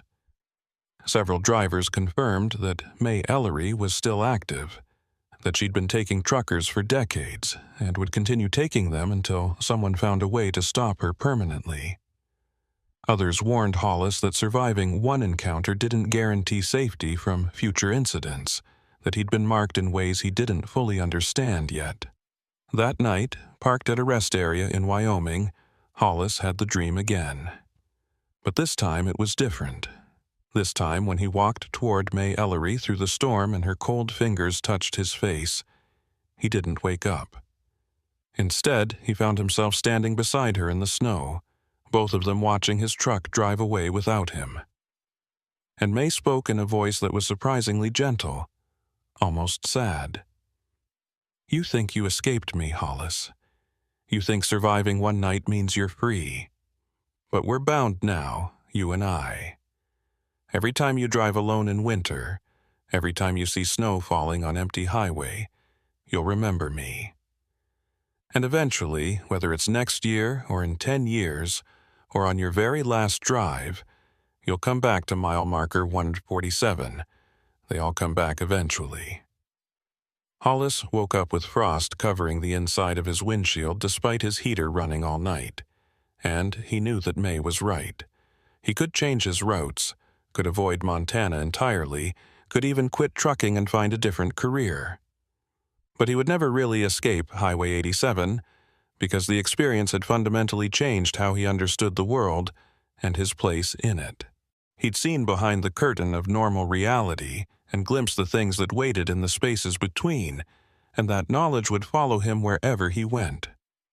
Over the following months, Hollis became an active member of the Long Haul Truth Forum, sharing his experiences and learning from other drivers who'd survived encounters with highway phenomena. He started carrying additional equipment in his truck, not just the normal safety gear, but items that other drivers swore helped protect against supernatural incidents.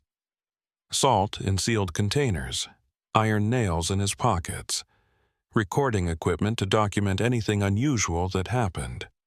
None of it made him feel truly safe, but it gave him the illusion of control in a situation where control was mostly an illusion.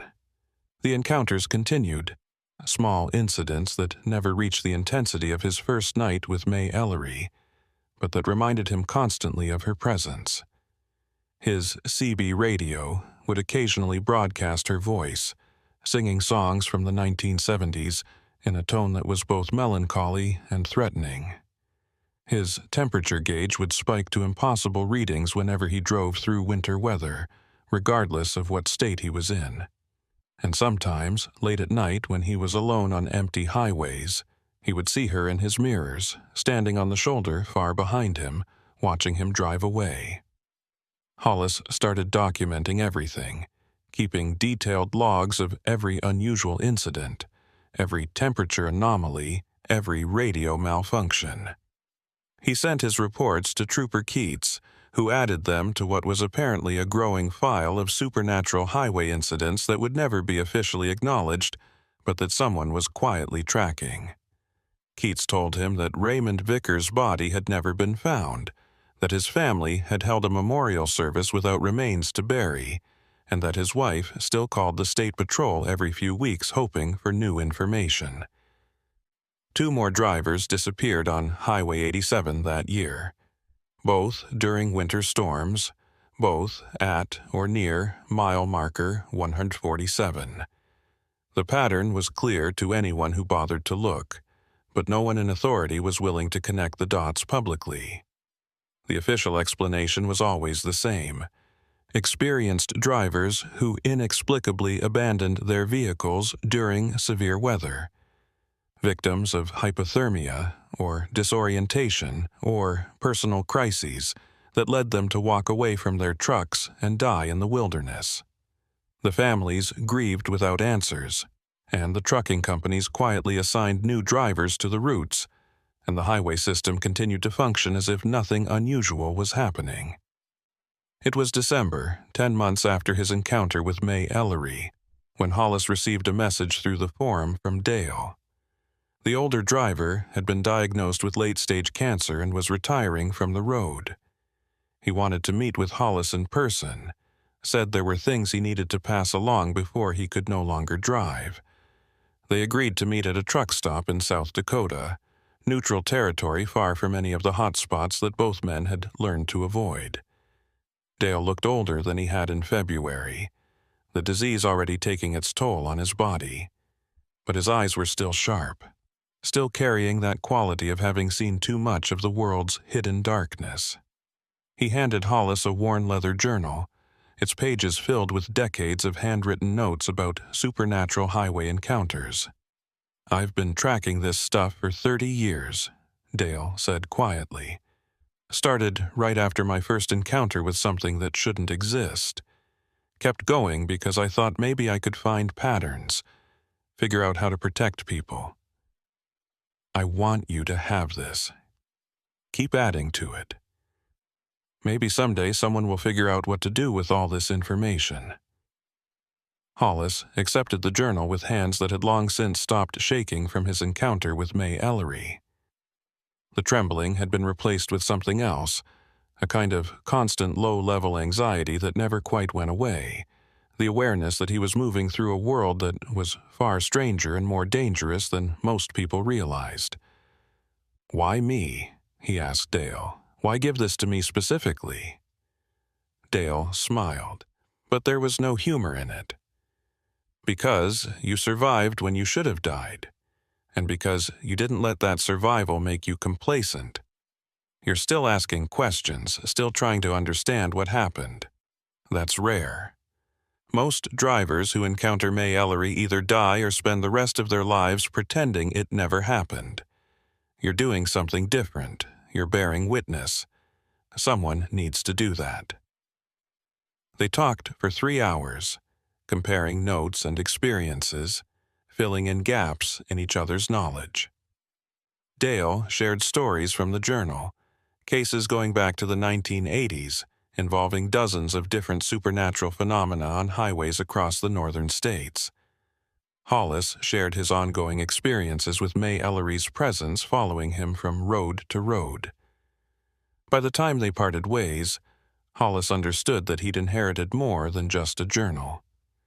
He'd inherited a responsibility to document the truth about the highways, to warn other drivers when he could, to remember the people who'd disappeared and to so honor their memory by refusing to let their stories be forgotten. That night, alone in his truck at a rest area in Nebraska, Hollis added his own entry to Dale's journal. He wrote about Raymond Vickers and the other drivers who'd disappeared on Highway 87 that year. He wrote about the feeling of being followed by something that couldn't be escaped through distance or time. He wrote about the guilt of survival and the burden of knowledge that couldn't be shared with anyone who would believe it.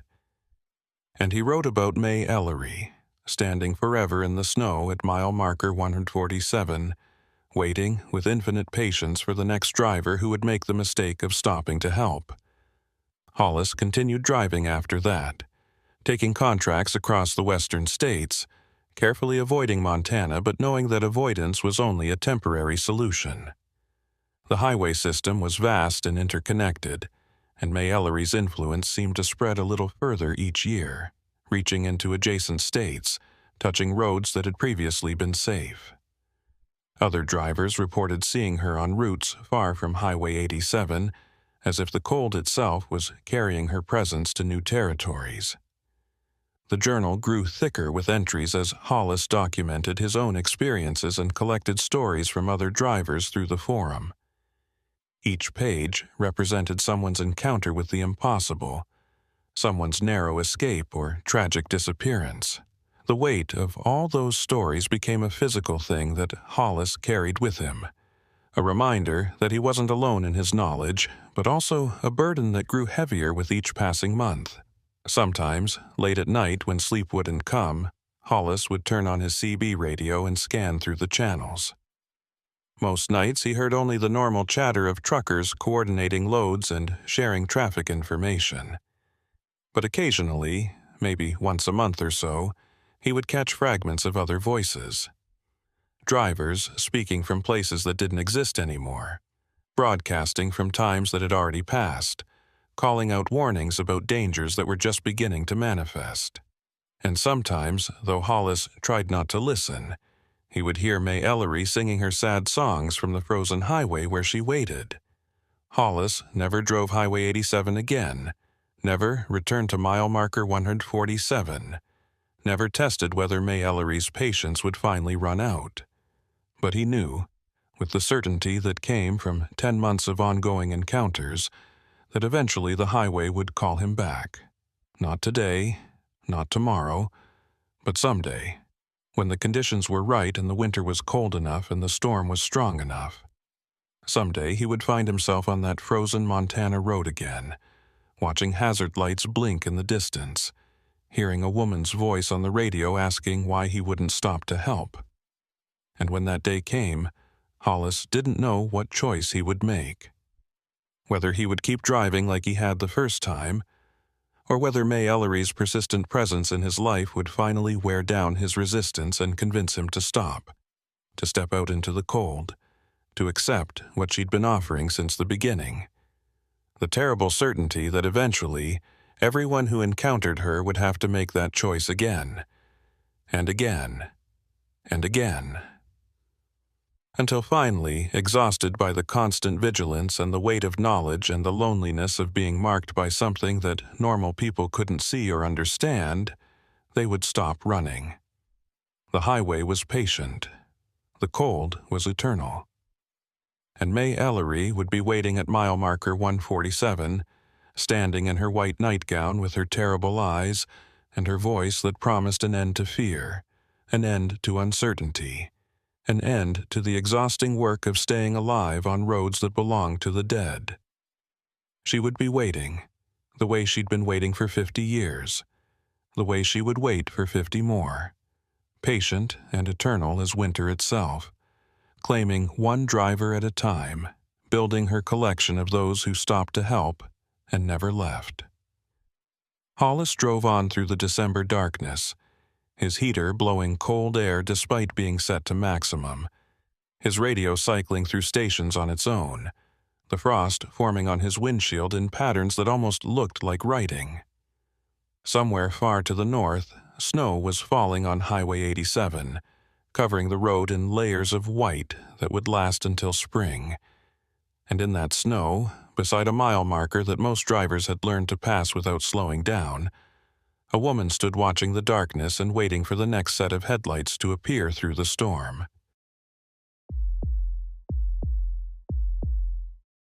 The oil boom had transformed North Dakota from empty prairie into a maze of industrial roads that carried everything from drilling equipment to housing modules for the workers who'd flooded into the state chasing high-paying jobs. Rowan Dillinger had been hauling freight on these roads for 7 years, ever since the fracking industry had exploded and created opportunities for drivers who didn't mind working in some of the most isolated and unforgiving territory in the lower 48 states. The pay was exceptional, almost double what Rowan could make on more conventional routes. But the work came with costs that weren't immediately obvious to drivers who were new to the oil patch. The roads themselves were the first problem. Most of them had been built quickly and cheaply to accommodate the sudden influx of industrial traffic, gravel, and dirt tracks that turned into mud pits during spring thaw and froze into bone-jarring washboards during winter. Rowan's truck took a constant beating on these roads, requiring maintenance far more frequently than it would have on normal highways. But the bigger problem was the isolation, the way these oil roads stretched for dozens of miles through empty prairie with no services, no cell phone coverage, and no help available if something went wrong.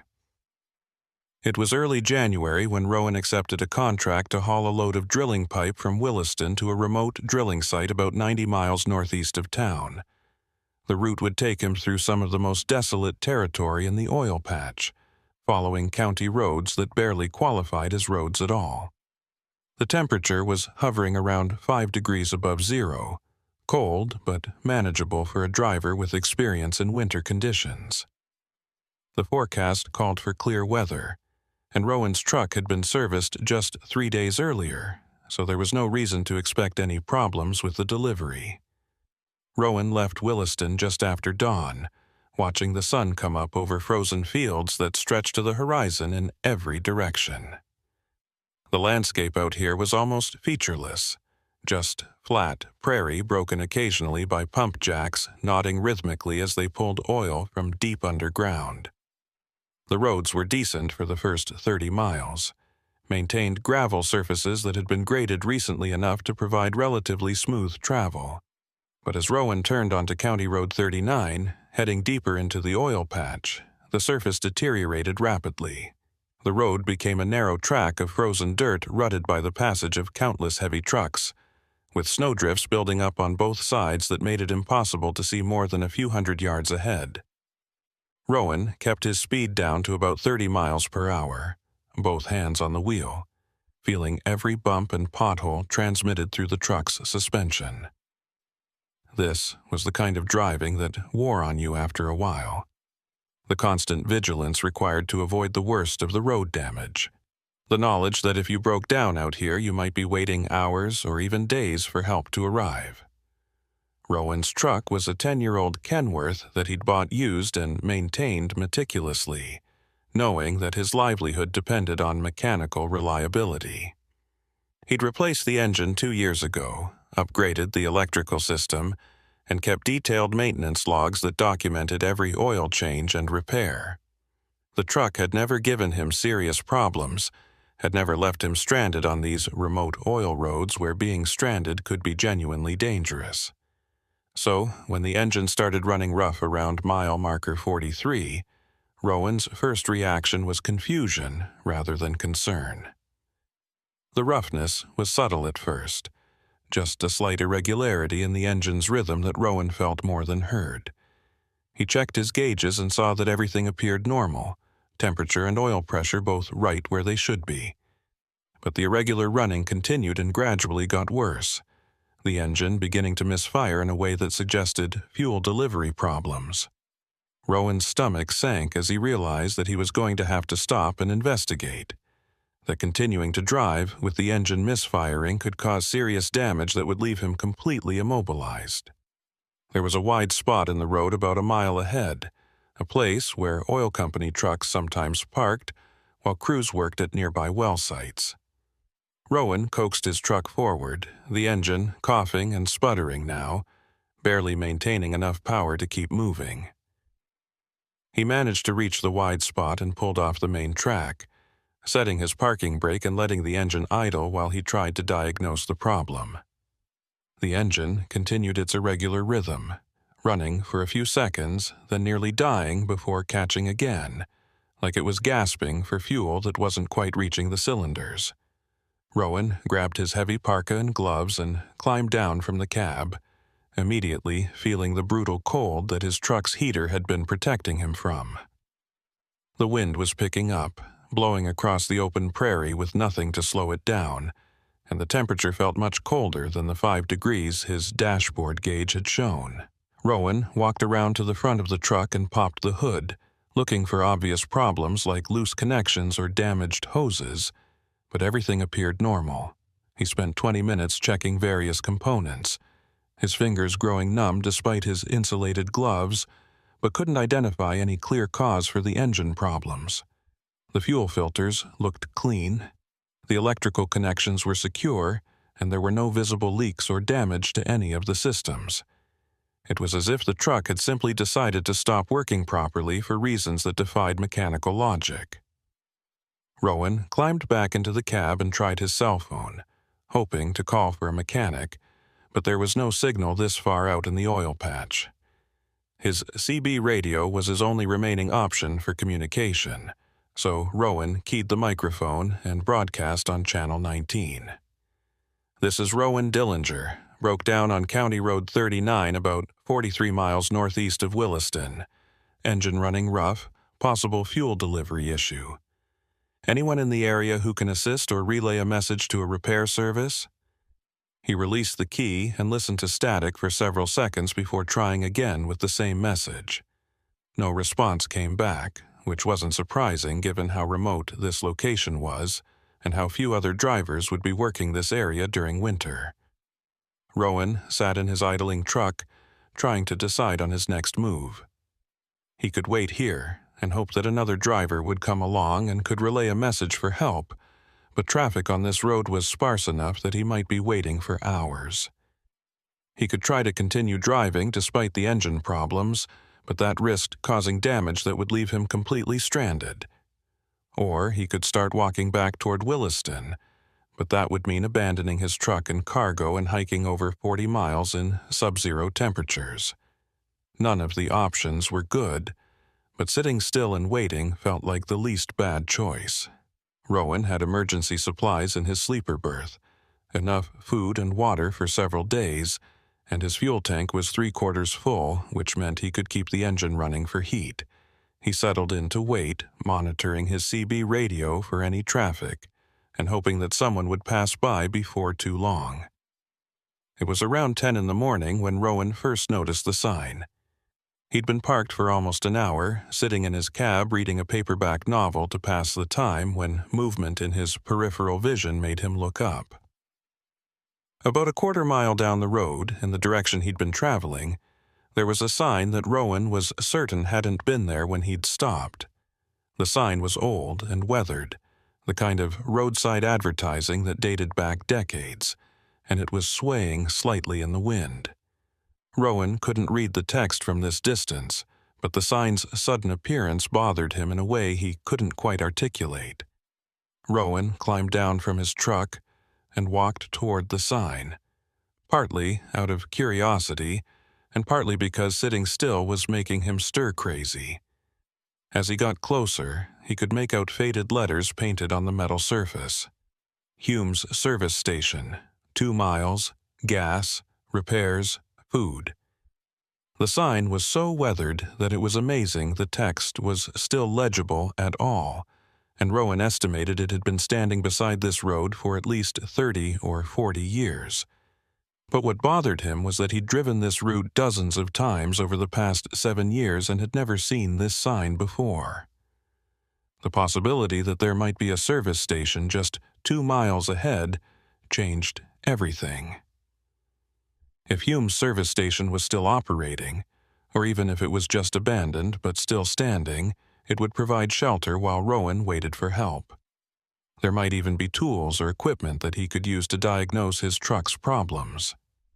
Rowan walked back to his truck and made a decision. He would try to coax the engine forward for another 2 miles, hoping that whatever was causing the misfiring wouldn't get worse in that short distance. The truck responded sluggishly when Rowan put it in gear, the engine coughing and sputtering but maintaining just enough power to move forward. Rowan kept his speed down to about 15 miles per hour, nursing the truck along the frozen road while watching his gauges carefully for any sign that he was causing damage. The 2 miles felt much longer than they should have, every misfire making Rowan wince and expect the engine to die completely, but gradually a cluster of buildings appeared in the distance. Hume's service station sat on a flat piece of prairie about 50 yards off the main road, accessible by a snow-covered driveway that didn't look like it had been used in years. The station consisted of 3 buildings arranged in a rough semicircle. A main structure that appeared to house the office and garage bays, a smaller building that might have been a convenience store or restaurant, and what looked like a storage shed or workshop. All 3 buildings were old, their paint faded and peeling, but they appeared to be structurally intact despite obvious years of abandonment. Rowan guided his truck up the driveway, the tires crunching through crusty snow that was at least 6 inches deep. The station's parking area was large enough to accommodate several big rigs, and Rowan pulled into a spot near the main building where his truck would have some protection from the wind. As soon as he shut off the engine, the silence was overwhelming. No traffic noise from the road, no sound of oil field operations in the distance, just wind whistling through the abandoned buildings and the occasional creak of metal expanding and contracting in the cold. Rowan sat in his cab for several minutes, studying the buildings and trying to understand why this place made him uneasy. The station looked like countless other abandoned businesses that dotted the rural highways of North Dakota, casualties of changing traffic patterns or economic downturns, or simple old age. But there was something off about it that Rowan couldn't identify, some quality that made his instincts warn him to be careful, even though there was no obvious danger. Finally, Rowan climbed down from his truck and approached the main building. The door to the office was unlocked, which surprised him, and it opened with a loud creak that echoed across the empty parking lot. Inside, the office looked frozen in time from some earlier decade. A metal desk sat against one wall, its surface covered with yellowed papers and faded receipts. An old cash register occupied the counter, its keys dusty but otherwise intact. A calendar on the wall showed October 1987. The pages never turned to mark the passage of months that became years, that became decades. But the most striking thing about the office was its condition. Despite being abandoned for what must have been 35 years or more, the space didn't show the kind of decay and damage that Rowan would have expected. There was dust, certainly, and the smell of old paper and stale air, but there was no water damage, no signs of vandalism, no evidence that animals had nested in the space. It was as if the building had been carefully preserved, maintained in its 1987 state by some force that kept the normal processes of decay at bay. Rowan walked through the office and into the garage area, where 2 service bays stood empty except for some old equipment and tools mounted on pegboards. A hydraulic lift occupied one bay, its machinery looking functional despite its age. Various automotive parts were scattered on workbenches, and Rowan noticed that many of them were for older vehicles, the kind of components that would have been current in the 1980s but were obsolete now. Everything was covered with dust, but again there was no serious deterioration, no rust or corrosion that should have accumulated over decades of abandonment. A door at the back of the garage led to what appeared to be a small apartment, probably living quarters for whoever had operated the station. Rowan pushed the door open and found a space that was both mundane and unsettling. A narrow bed with faded blankets, a kitchenette with dishes still in the drying rack, a small television from the 1980s sitting on a pressboard stand.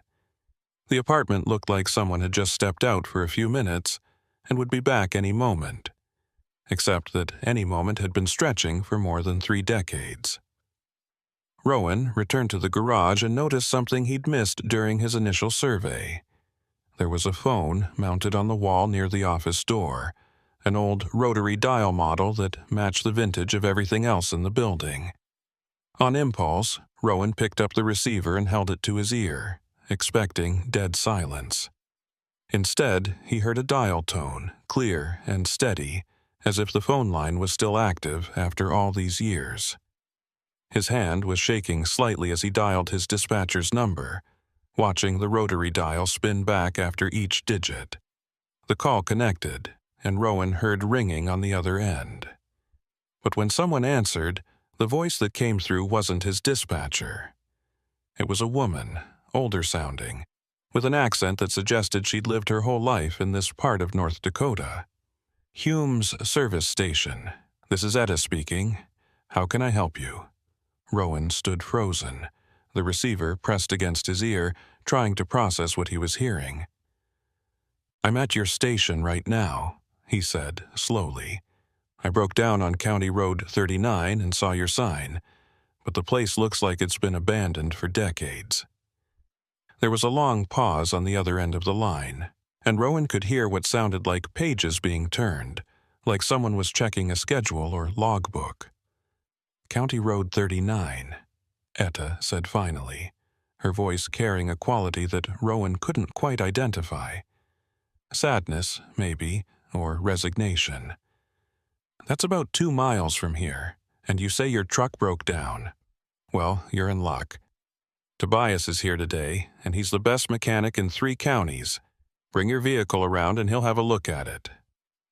Rowan wanted to explain that he was already at the station, that he'd driven his truck up the driveway and was standing in the garage right now. But before he could say anything, Etta continued speaking. We close at 6 o'clock, so make sure you get here before then. Once we lock up for the night, we don't open again until morning. You don't want to be stuck outside in this cold. The line went dead after that, the dial tone returning as if the call had never happened. Rowan hung up the phone and walked outside, looking at his truck parked in the lot and then back at the buildings that surrounded him. He was already here, had been here for at least 20 minutes, but Etta had spoken as if he was still 2 miles away on County Road 39. And she'd mentioned closing at 6 o'clock, had warned him to arrive before then, as if the station was currently open for business despite being obviously abandoned. The sun was high in the sky now, probably close to noon based on the angle of shadows. Rowan checked his watch and saw that it showed 11:47 a.m., which matched his sense of how much time had passed since he'd left Williston that morning. He had more than 6 hours before Etta's supposed closing time, plenty of time to figure out what was happening at this strange abandoned service station that somehow still had working phone service and employees who spoke as if they were operating a functioning business. Rowan walked around the perimeter of the buildings, looking for any sign of recent activity or maintenance that would explain the station's preserved condition. But there was nothing. Just undisturbed snow that showed only his own footprints and the tire tracks from his truck. No other vehicles had been here recently. No one had cleared the snow or maintained the buildings, yet everything remained intact, as if frozen in time at the moment it closed in 1987. As Rowan completed his circuit of the property, he noticed something that made his skin crawl. The sign he'd seen on the road, the weathered advertisement for Hume's service station, was no longer visible from this angle. He walked back out to the road and looked in the direction where the sign had been standing, but saw only empty prairie stretching to the horizon. The sign had vanished as completely as if it had never existed, leaving no post or foundation to mark where it had stood. Rowan returned to his truck and tried the engine, hoping that whatever had been causing the misfiring had somehow resolved itself. The engine turned over, but wouldn't start, wouldn't even catch for a moment before dying again. He was well and truly stuck now, parked at an abandoned service station that shouldn't exist, with a phone line that connected to people who spoke as if they were working at a business that had closed decades ago. And he had until 6 o'clock to figure out what was happening here, before whatever strange rules governed this place changed in ways that Rowan suspected he really didn't want to experience. Rowan sat in his truck cab with the engine off, watching his breath form clouds in the rapidly cooling air. The heater had been keeping things comfortable while the engine was running, but now that it was dead, the cold was seeping in through every seal and gap in the cab. The temperature gauge on his dashboard still showed 5 degrees outside, but Rowan knew from experience that sitting still in this kind of weather would become dangerous within a few hours. He needed to either get his truck running again or find another source of heat before the afternoon turned into evening, and the temperature dropped even further. He considered his options carefully. The phone in the garage had connected to someone claiming to be Etta at Hume's service station, speaking as if the business was currently operational. The logical explanation was that the phone line had somehow crossed with another business, that he'd reached a different service station somewhere else in North Dakota. But that didn't explain why Etta had known about County Road 39, or why she'd warned him to arrive before 6 o'clock when he was already sitting in the parking lot of what appeared to be the very station she was talking about. Rowan decided to explore the other buildings on the property, looking for tools or equipment that might help him diagnose his truck's problems. The smaller building that he'd identified as possibly being a convenience store or restaurant was locked, but the door was old enough that Rowan was able to force it open with his shoulder after a few solid hits. Inside, he found exactly what he'd expected. A small diner with a counter and 6 booths, a kitchen area visible through a service window, and shelves that had once held snacks and supplies for travelers. Like the office and garage, the diner appeared frozen in time from 1987. The menu board above the counter advertised prices that seemed impossibly low by modern standards. Coffee for 50 cents, hamburgers for $2, full breakfast for $3.50. The booths had red vinyl seats that were cracked with age but not torn or damaged by vandalism. Salt and pepper shakers still sat on each table, and Rowan could see plates and utensils visible through the kitchen window, as if the staff had just stepped away for a moment and would return to finish their shift. What struck Rowan as he explored the diner was the complete absence of dust in some areas. The counter and tables were covered with the expected layer of grime that came from decades of abandonment, but certain spots were clean, almost as if they'd been wiped down recently.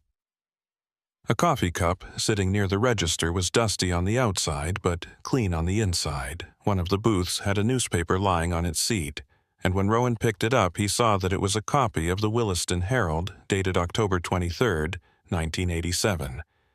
The paper was yellowed with age, but hadn't deteriorated the way newsprint normally would after 35 years. Rowan opened the paper and scanned the front page stories. An article about a local football team's winning season, a piece about construction starting on a new shopping center, an advertisement for a grand opening at a hardware store. All mundane, small-town news from 3.5 decades ago, preserved in print that should have crumbled to dust years before. But it was a smaller article near the bottom of the page that caught Rowan's attention and made his stomach drop. The headline read, "Service Station Owner Missing. Vehicle Found Abandoned." The article described how Tobias Hume, owner and operator of Hume's service station on County Road 39, had failed to open his business on October 22nd. Concerned customers had contacted authorities who found the station locked up with no sign of Hume. His truck had been discovered that afternoon, parked on County Road 39, about 2 miles from the station, engine running but driver missing. State police were investigating but had no leads on Hume's whereabouts.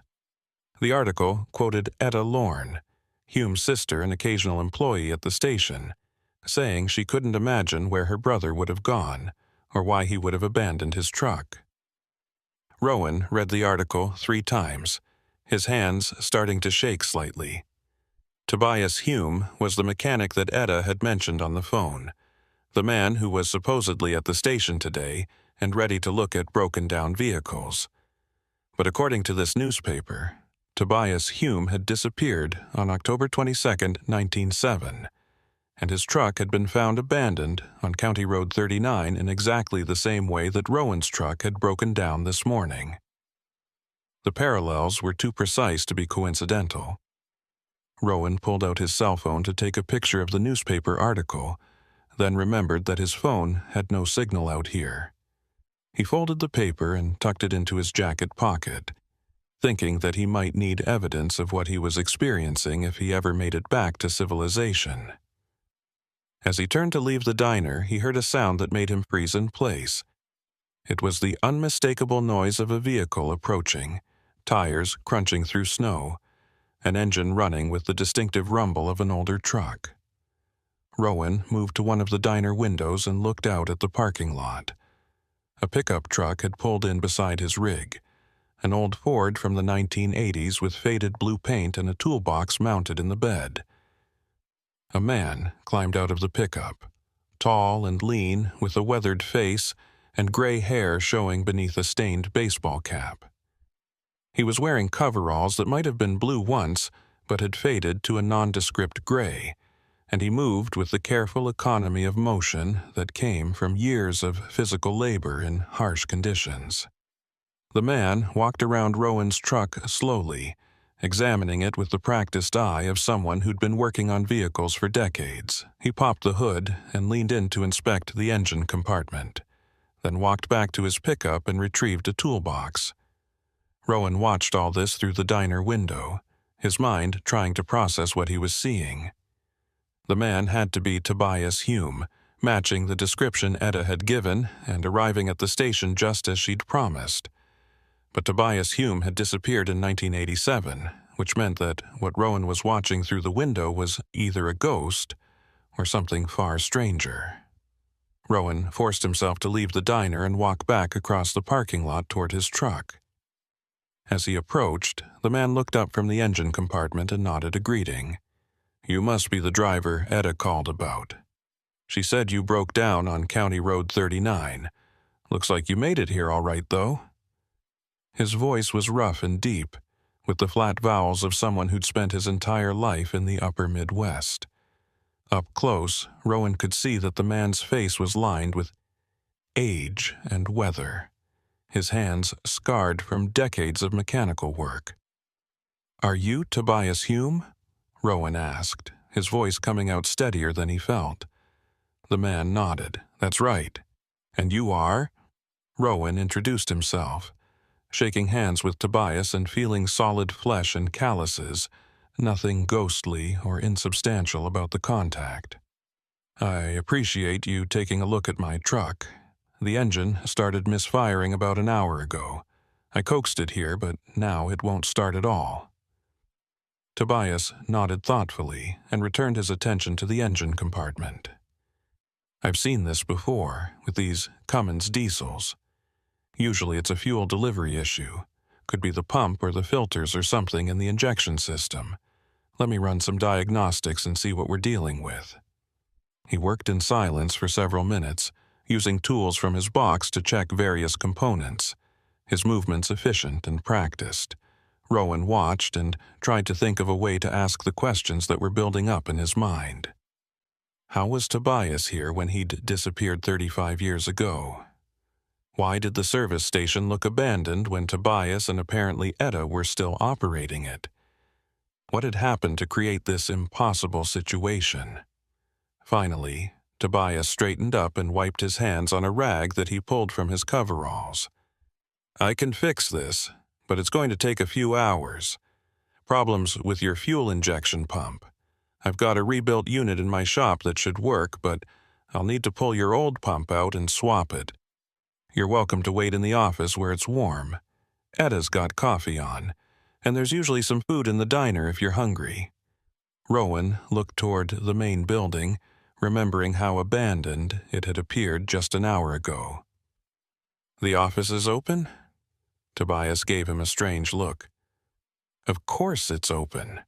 Where else would Etta be?" He gestured toward the building, and Rowan saw that lights were now visible through the windows, warm, yellow illumination that definitely hadn't been there during his earlier exploration. Smoke was rising from a chimney on the building's roof, and Rowan could see movement inside, a figure passing by one of the windows.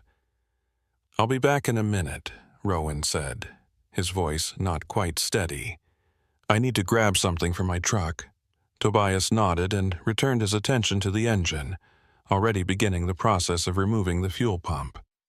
Rowan climbed into his cab and sat down heavily in the driver's seat, trying to understand what was happening.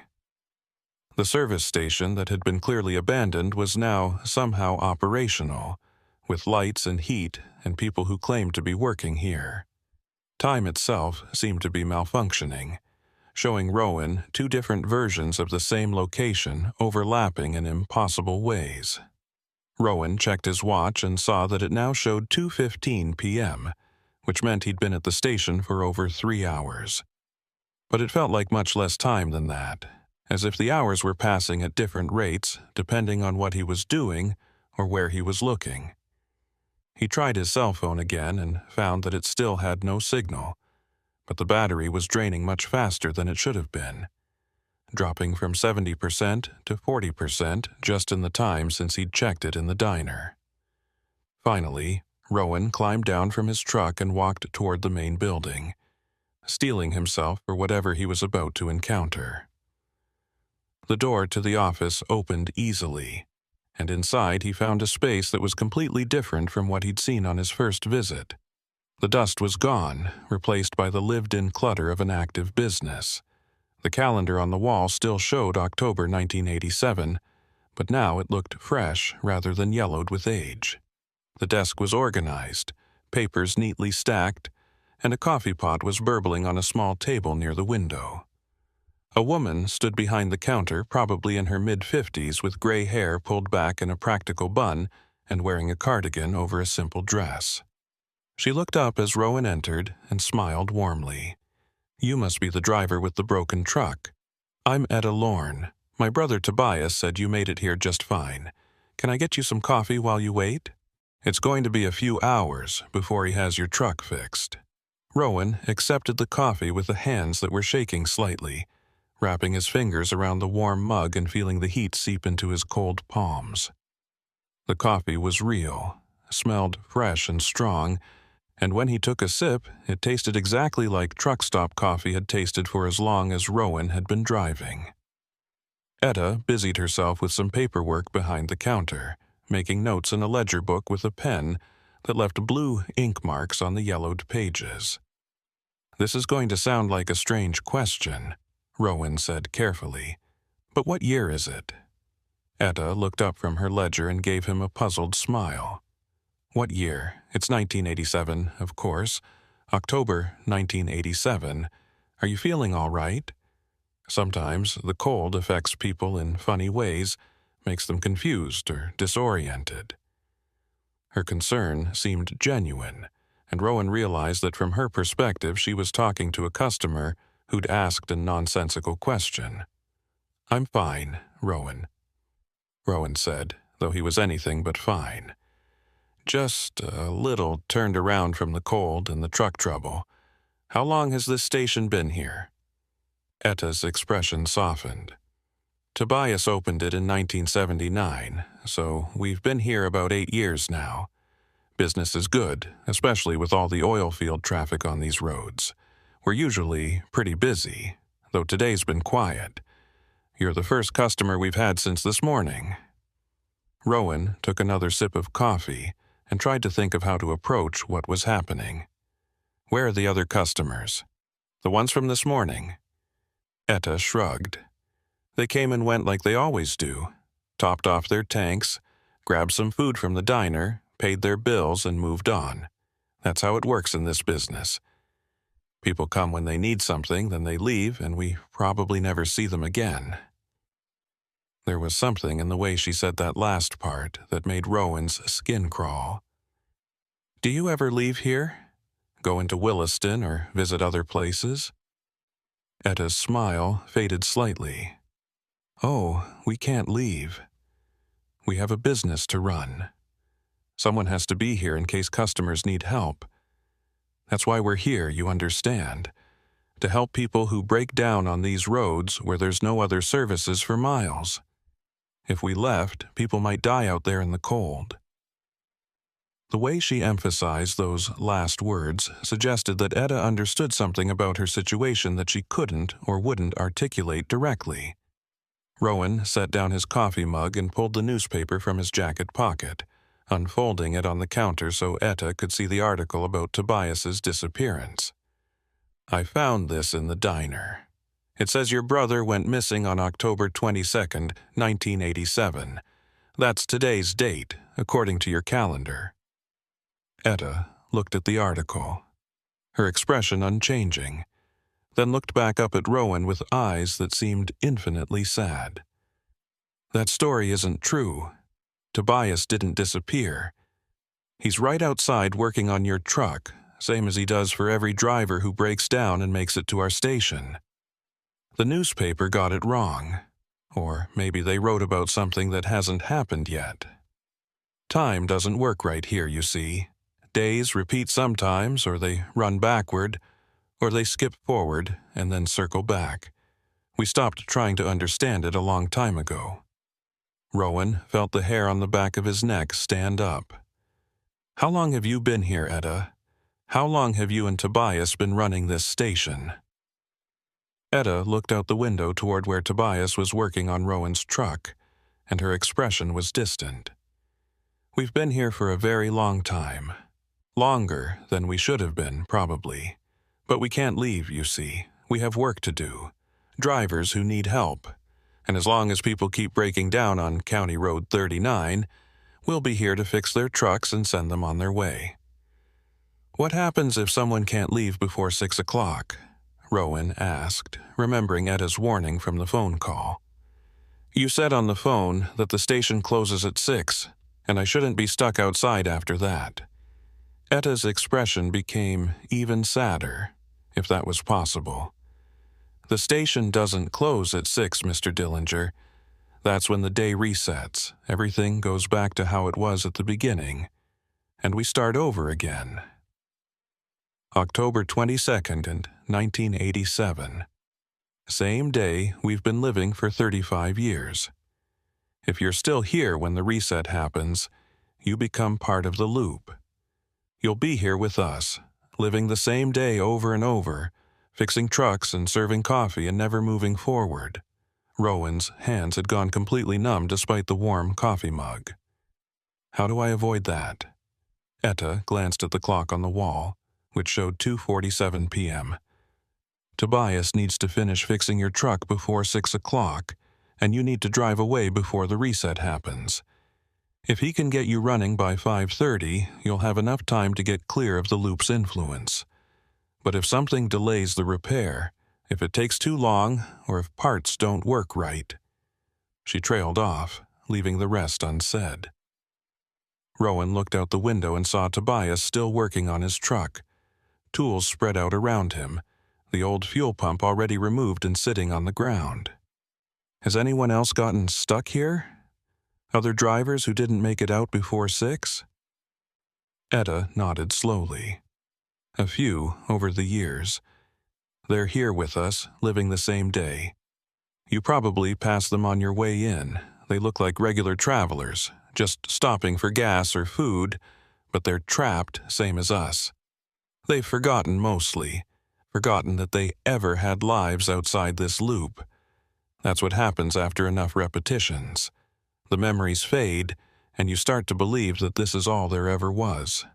Rowan thought about the empty parking lot, the undisturbed snow, and realized that he hadn't seen any other vehicles or people when he'd first arrived at the station. But Etta was saying there were others here, trapped drivers who'd become part of the daily routine. Where are they now? The other trapped drivers? Etta gestured vaguely toward the diner. "They come and go. Sometimes they're visible, sometimes they're not. It depends on where you are in the loop, whether you're experiencing the same moment they are.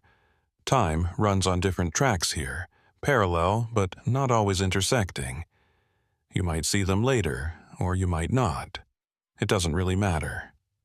The casual way Etta talked about the breakdown of normal causality was almost more disturbing than the situation itself. She'd been trapped in this loop for 35 years, living the same day over and over, and she'd accepted it with a resignation that suggested she'd long since given up hope of escape. Rowan wondered how long it would take before he developed that same resignation. How many repetitions of October 22nd, 1987, it would take before he forgot that he'd ever driven other roads, or delivered other loads, or had a life that extended beyond this frozen moment in time. "I need to check on Tobias," Rowan said, setting down his coffee mug. "Make sure the repair is going smoothly." Etta nodded. "That's wise. Time moves differently when you're not paying attention. Hours can pass, in what feels like minutes. You'll want to stay aware, keep track of the clock. Make sure you're ready to leave when the time comes." Rowan stepped back outside and found that the light had changed in a way that suggested more time had passed than he'd realized. The sun was lower in the sky, the shadows longer, and when he checked his watch he was shocked to see that it showed 4:23 p.m. He'd been inside the office for over 2 hours, though it had felt like a conversation that lasted maybe 20 minutes. Time was definitely not flowing normally at Hume's service station. Tobias was still working on the truck, but the repair seemed to be taking longer than it should have. The mechanic was moving slowly, almost methodically, as if he had all the time in the world to complete the job. Tools were arranged neatly around him. The old fuel pump sat beside the new one, but the actual installation seemed to be progressing at a glacial pace. Rowan approached and asked how much longer the repair would take. Tobias looked up and wiped sweat from his forehead despite the cold temperature. Should be done in another hour or so. These injection pumps can be tricky to install properly. Don't want to rush it and have you break down again 10 miles down the road. An hour would put them right at the edge of Etta's deadline, with barely any margin for error. Rowan wondered if that was intentional, if the loop itself was somehow slowing down the repair to ensure that he wouldn't have time to escape. "Is there anything I can do to help?" Rowan asked, though he knew almost nothing about diesel engine repair. Tobias shook his head.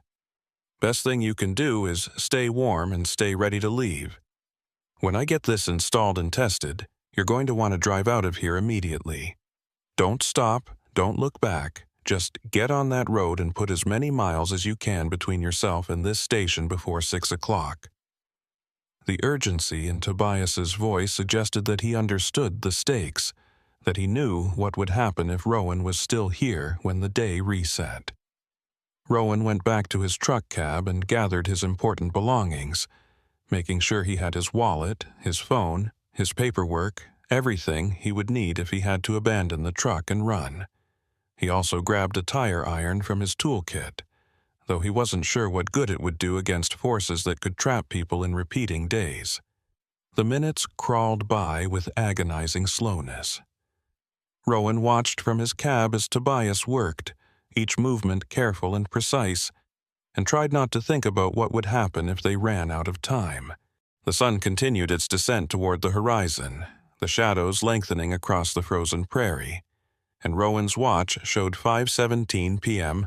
when Tobias finally closed the hood and walked over to knock on the driver's side window. "Try it now," Tobias said, his face grim. "If the engine starts and runs smooth, you need to leave immediately. Don't wait, don't thank me, just drive." Rowan turned the key and felt a surge of relief as the engine turned over and caught, running with the smooth, steady rhythm that it should have had all along. He let it idle for a moment, listening carefully for any sign of the misfiring that had stranded him, but the engine sounded perfect. Rowan looked at Tobias through the window and saw something in the mechanic's expression that might have been envy or might have been relief. "Thank you," Rowan said, knowing the words were inadequate but not knowing what else to say. Tobias nodded once, then stepped back from the truck. "Go now, and don't come back to this road if you can help it. Some places aren't meant for the living." Rowan put his truck in gear and pulled away from Hume's service station without looking back, his eyes fixed on the snow-covered driveway that led back to County Road 39. The engine was running smoothly now, no trace of the misfiring that had stranded him here, and Rowan pushed his speed as fast as he dared on the slippery surface. His watch showed 5:19 p.m., which meant he had 41 minutes to get clear of whatever influence kept this place locked in an endless repetition of October 22nd, 1987. The driveway seemed longer than it had when Rowan had driven in that morning, the 50 yards stretching into what felt like hundreds of yards. He kept his foot steady on the accelerator, fighting the urge to floor it and risk losing control on the ice. The main road appeared ahead, and Rowan felt a surge of relief as his tires hit the relatively better surface of County Road 39. He turned south, back toward Williston, and checked his mirrors one final time. The service station was still visible behind him, lights glowing warmly in the growing dusk. Rowan could see Tobias standing in the parking lot watching him drive away, and through the office window he could make out Etta's silhouette behind the counter. They looked like normal people going about normal business. not souls trapped in a temporal prison that had held them for 35 years.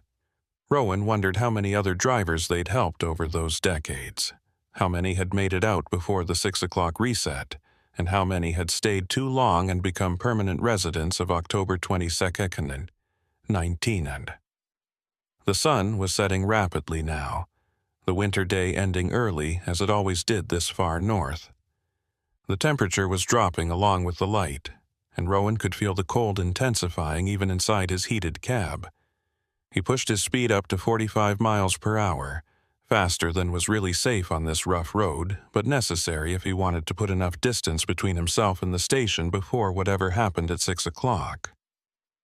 Rowan had been driving for about 10 minutes when he noticed something that made his stomach clench with fear. The mile markers along the road weren't changing.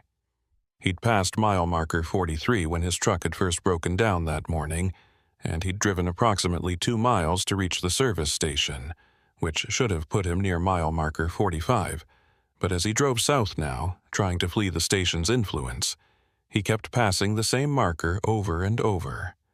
Mile marker 43, then a stretch of empty road, then mile marker 43 again, repeating in an impossible loop. Rowan checked his odometer and saw that it was advancing normally, showing that he'd traveled nearly 7 miles since leaving the station. But the external markers of progress, the numbered posts that should have been counting down as he approached Williston, were frozen at mile marker 43. It was as if the road itself was a treadmill, allowing his truck to move forward while keeping him in the same location relative to the larger world. The clock on his dashboard showed 5:34 p.m., 26 minutes until the reset that Etta had warned him about.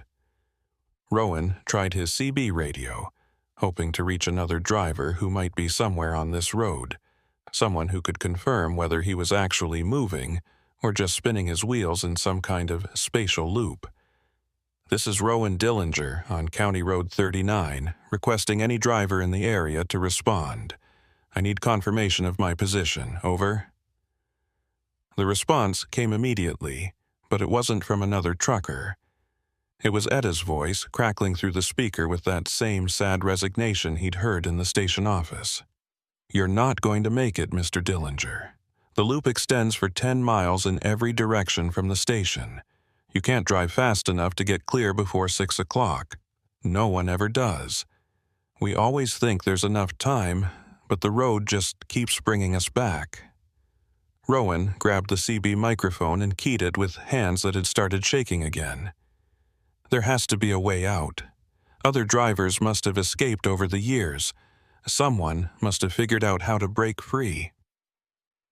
Etta's response was barely audible through the static.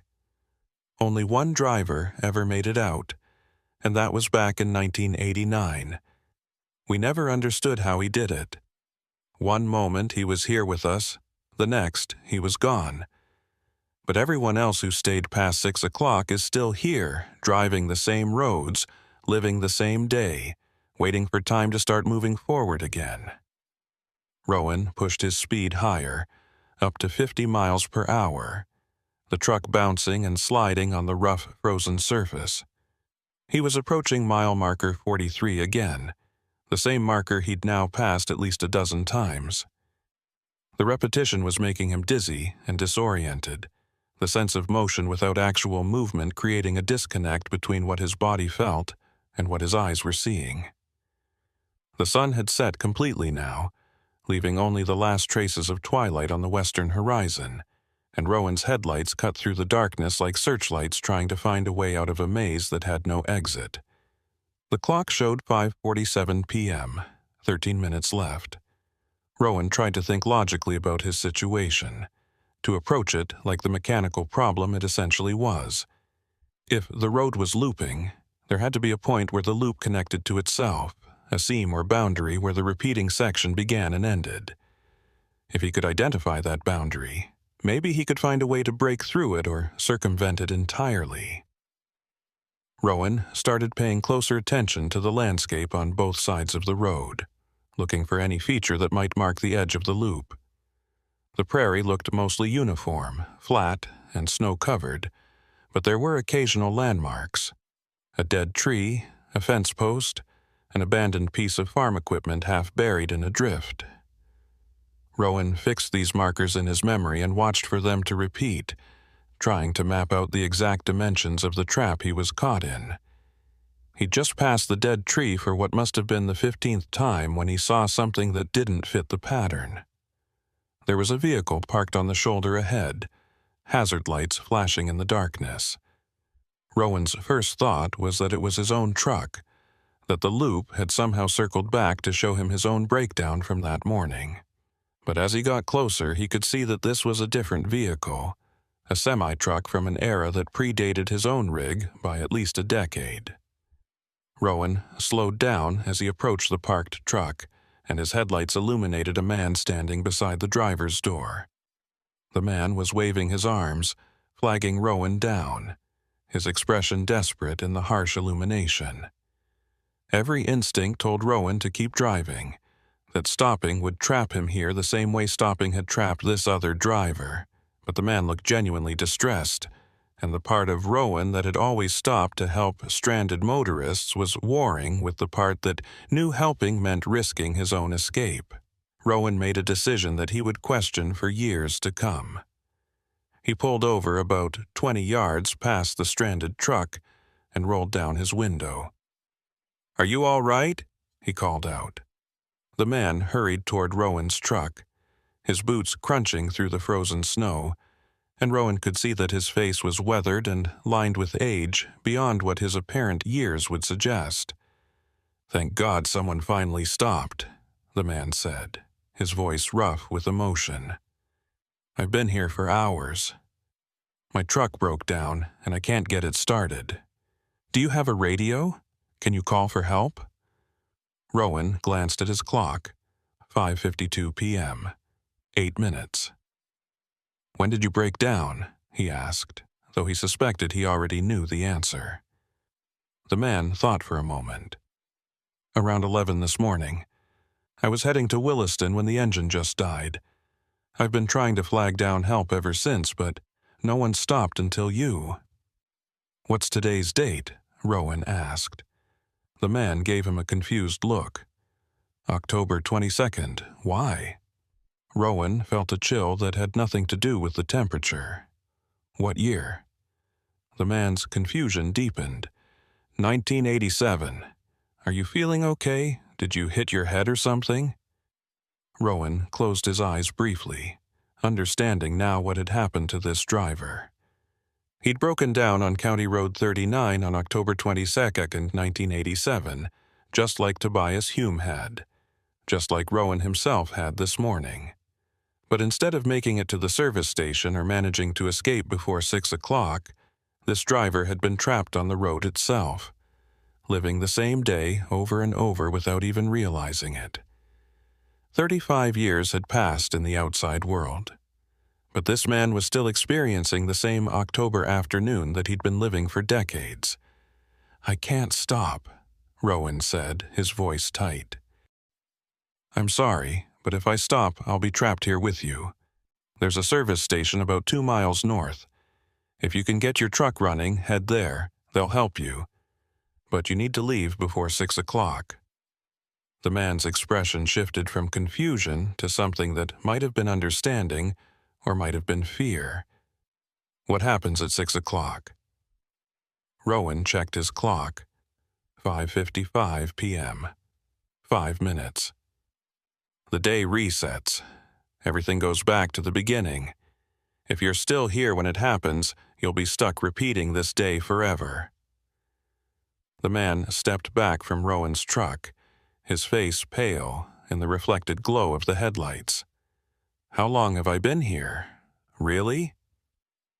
Rowan put his truck in gear, knowing he needed to keep moving, but unable to just drive away without giving this trapped driver some answer.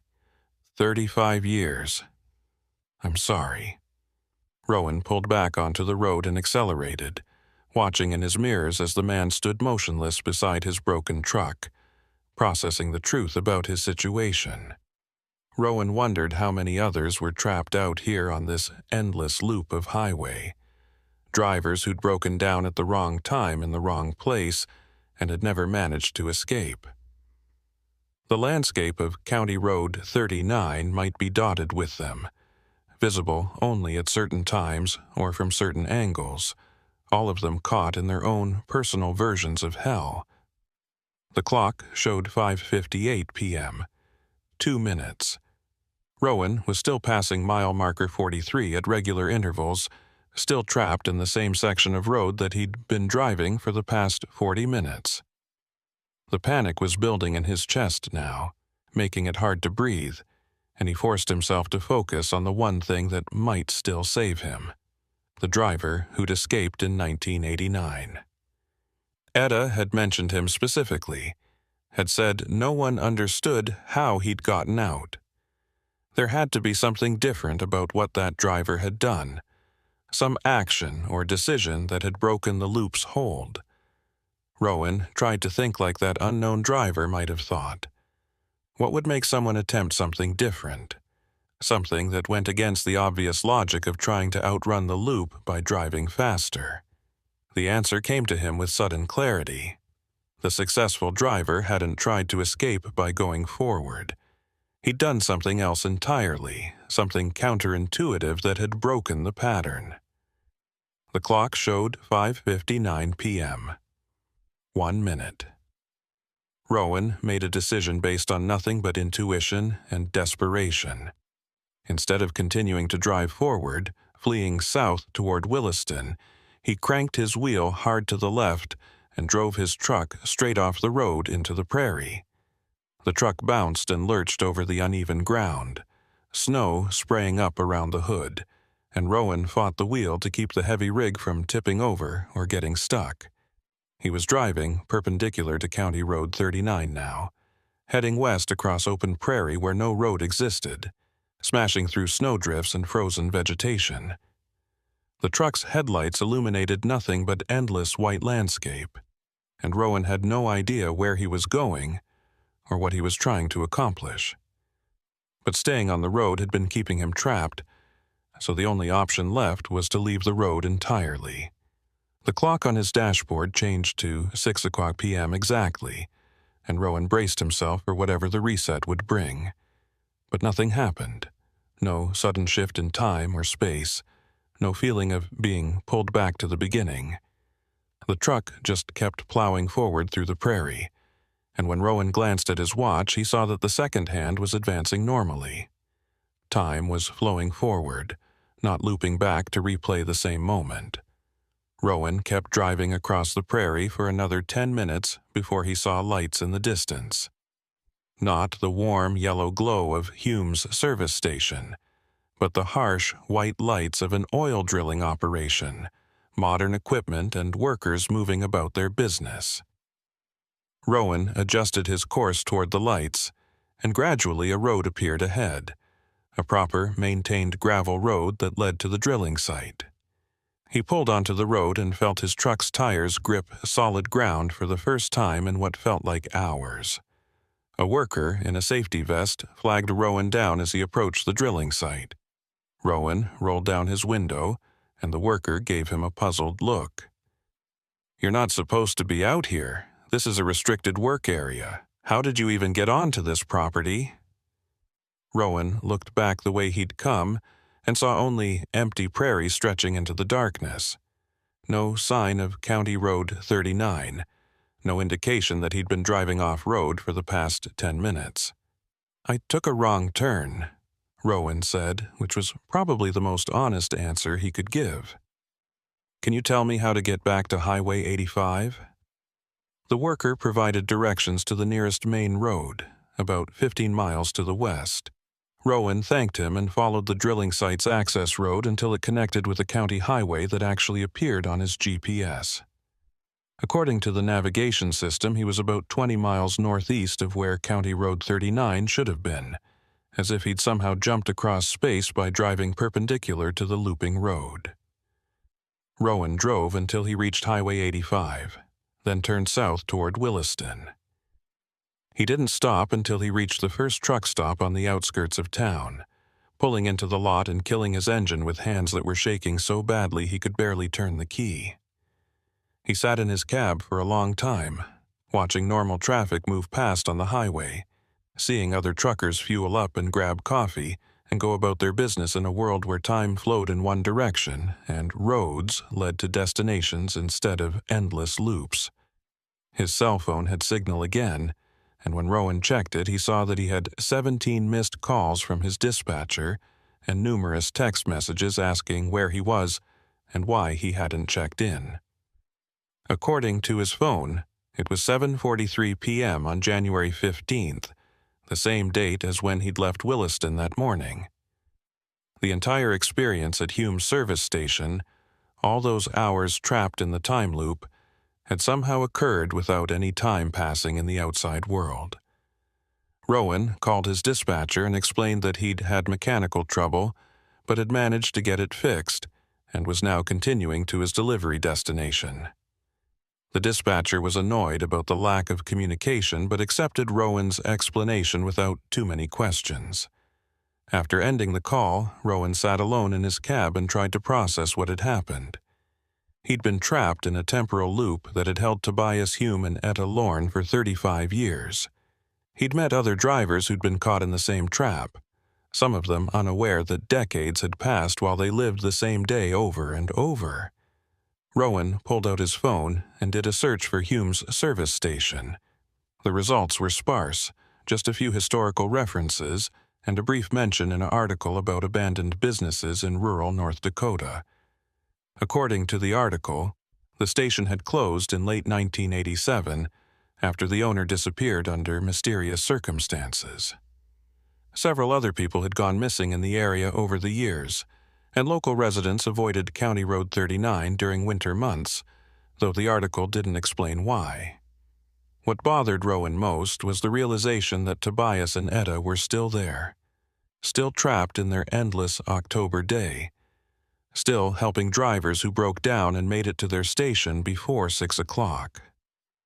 The mechanic had fixed Rowan's truck knowing that he himself would never escape, had sent Rowan on his way with urgency and something that might have been hope that at least one more person would make it out. Rowan wondered how many drivers over the past 35 years had received that same help, how many had escaped because Tobias Hume was still doing his job even though he'd been dead in the outside world since 1987. Rowan started his engine and pulled out of the truck stop, heading northeast toward his delivery destination. But he knew he'd never forget Hume's service station or the people trapped there. The experience had fundamentally changed how he understood the roads he drove, revealed that beneath the mundane surface of highways and delivery schedules, there existed places where reality itself malfunctioned. Places where time became a prison instead of a river flowing toward the future. As Rowan drove through the North Dakota night, his CB radio crackled to life even though he hadn't turned it on. Etta's voice came through the speaker, faint but clear. "Thank you for trying to warn the others, Mr. Dillinger. Most drivers who escape never think about the ones who are still trapped. But you stopped. You tried to help that driver on the road. That kindness means more than you know. Safe travels. And remember us when you drive these northern routes. Remember that some of us are still here, still waiting for time to start moving forward again." The radio went silent after that, no matter how Rowan tried to respond. He drove on through the darkness, carrying with him the knowledge that County Road 39 held secrets that would never appear in any official records. Tobias Hume and Etta Lorne would continue their endless October day, fixing trucks and serving coffee, helping drivers who broke down in the wrong place at the wrong time. And scattered along that road were others who hadn't made it to the station or hadn't left before 6 o'clock, all of them trapped in their own personal loops, unaware that the world had moved on without them. Rowan made his delivery and returned to Williston, then immediately requested a route change from his dispatcher. He would never drive County Road 39 again, would never risk returning to that stretch of highway where time refused to flow normally. But he knew the road was still there, still claiming drivers who made the mistake of breaking down at mile marker 43, still offering the false hope of rescue at a service station that existed in 1987, but nowhere else. 3 months passed before Rowan could bring himself to talk about what had happened at Hume's service station. He'd completed his delivery that night, returned to Williston, and immediately requested reassignment to routes that kept him away from the remote oil patch roads where County Road 39 waited for drivers who made the mistake of breaking down in the wrong location. His dispatcher had questioned the sudden change, had pointed out that the oil field contracts paid significantly better than standard freight hauling, but Rowan had been adamant. No amount of money was worth the risk of returning to that stretch of highway where time itself had become a trap. The nightmares started about a week after his escape. Always the same scenario, with minor variations that somehow made each iteration worse than the last. Rowan would be driving through the North Dakota prairie, hauling a load to some distant drilling site when his engine would start to misfire. He'd pull over to investigate and find himself at Hume's service station, the buildings appearing out of the snow like they'd been waiting for him all along. Tobias would be there, tools in hand, ready to fix whatever had broken. Etta would offer coffee and make small talk about the weather, and Rowan would watch the clock tick toward 6 p.m., knowing that he wouldn't make it out in time, that this repetition would be the one where he became a permanent resident of October 22nd, 1907. He'd wake up from these dreams drenched in sweat despite the cold temperature in his sleeper berth, his heart hammering against his ribs like it was trying to break free. The worst part was the growing uncertainty about whether his escape had been real or just another layer of the loop. Maybe he was still there at the station, living out some fantasy of escape while his body remained trapped in that parking lot, going through the same motions day after day without realizing that time had stopped moving forward. Rowan started researching the history of County Road 39 and Hume's service station, spending his downtime at truck stops and rest areas digging through online archives and historical records. What he found only deepened the mystery and made his unease grow stronger. The station had indeed existed, operated by Tobias Hume from 1979 until his disappearance in October 1987. But the details of that disappearance were stranger than Rowan had realized from the brief newspaper article he'd found in the station's diner. According to police reports that Rowan managed to access through a contact in law enforcement, Tobias Hume's truck had been found running on County Road 39 with the engine in perfect working order. There was no mechanical failure that would explain why Hume had abandoned his vehicle. His wallet and personal belongings were still in the cab, and there were no signs of struggle or foul play. Tobias had simply vanished, as if he'd stepped out of his truck and walked into another dimension. Search teams had combed the area for weeks, but found no trace of him. No footprints in the snow, no evidence that he'd wandered away from his vehicle and succumbed to exposure. What bothered Rowan most was a detail buried deep in the supplementary reports. Several witnesses had called the police on October 22nd to report that they'd stopped at Hume's service station that morning for fuel and service, had interacted with Tobias and his sister Etta, and had paid for their purchases before continuing their journeys. But when investigators interviewed these witnesses more carefully, inconsistencies emerged in their stories. They couldn't provide receipts for their purchases. They couldn't remember specific details about their interactions. And when pressed about the exact timing of their visits, their memories became fuzzy and contradictory. The police had ultimately dismissed these reports as mistaken recollections, or cases of people confusing Hume's station with other similar businesses. But Rowan understood what had really happened. Those witnesses had encountered the time loop, had stopped at the station during one of its manifestations, and had somehow made it out before 6 o'clock.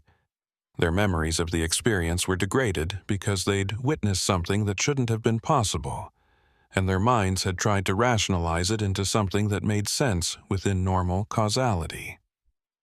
Rowan also found references to other disappearances on County Road 39 dating back decades before Tobias Hume's vanishing.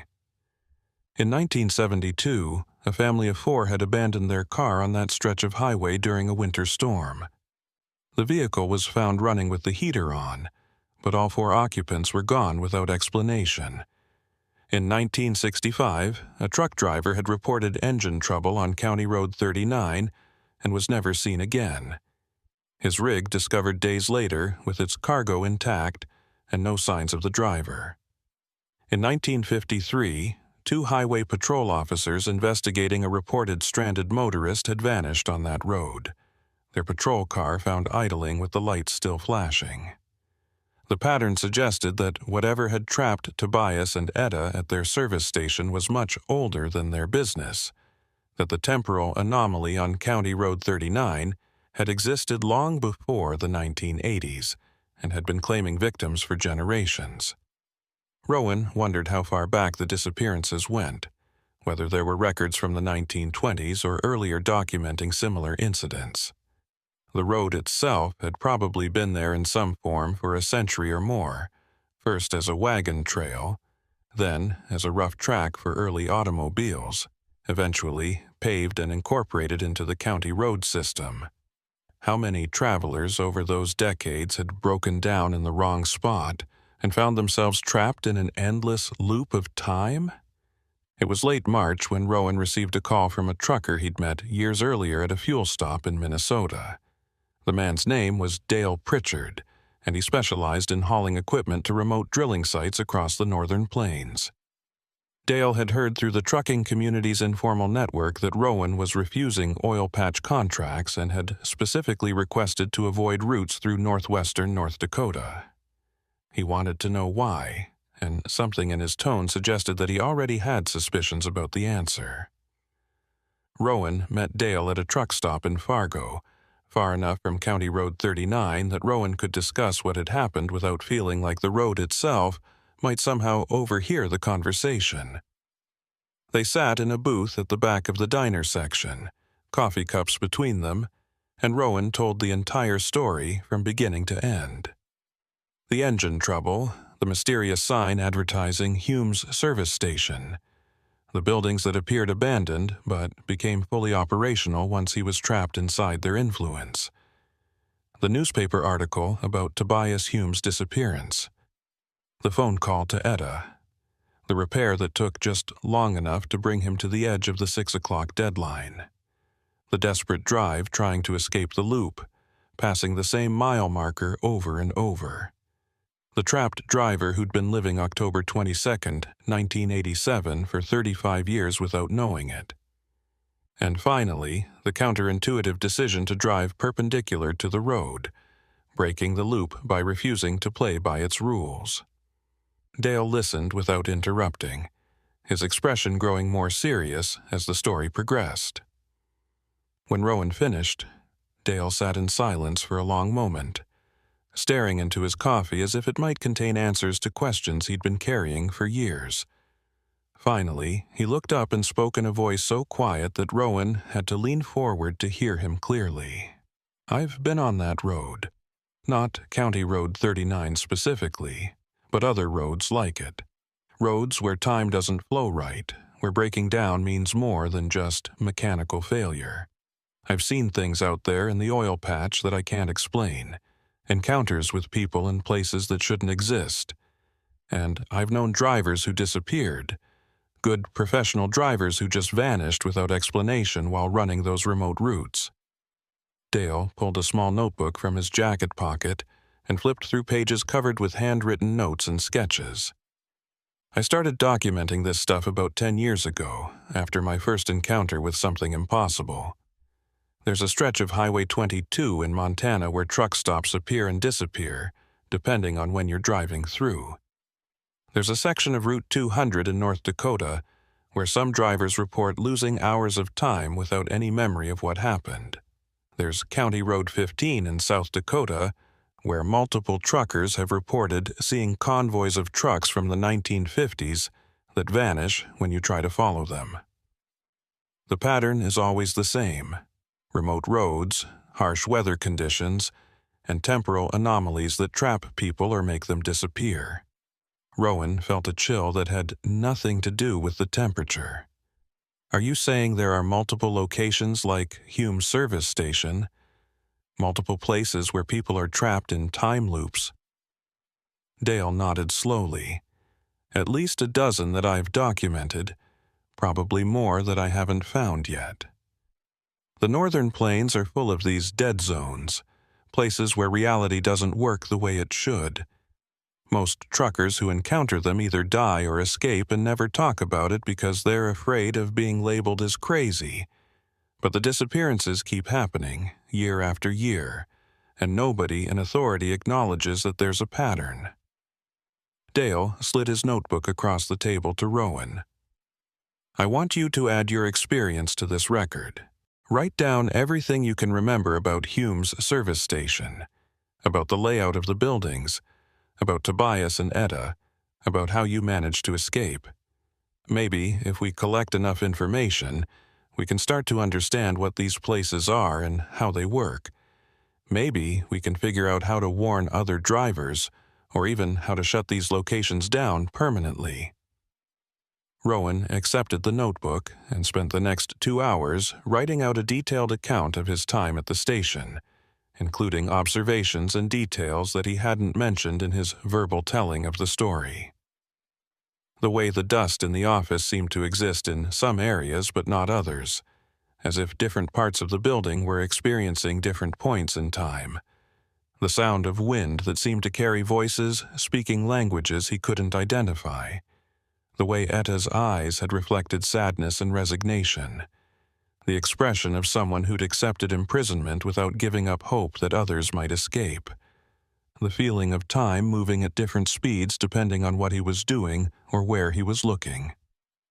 When Rowan finished writing, Dale read through the account carefully, occasionally asking questions or requesting clarification on specific details. Finally, he closed the notebook and looked at Rowan with an expression that might have been respect or might have been pity. You're lucky you figured out the trick of driving perpendicular to the road. Most people who try to escape these loops stay on the roads because that's what makes sense logically. Roads are for driving, so they keep driving forward, trying to outrun whatever is chasing them. But the loops are anchored to the roads themselves, so staying on them means staying trapped. The only way out is to break the connection by leaving the road entirely. How did you learn that? Rowan asked. Dale's expression darkened. Trial and error mostly. I got caught in a temporal loop on Highway 22 back in 2011. Spent what felt like 6 hours driving through the same 30-mile stretch of highway, passing the same landmarks over and over. My fuel gauge showed I should have been running on empty, but the needle never moved below a quarter tank.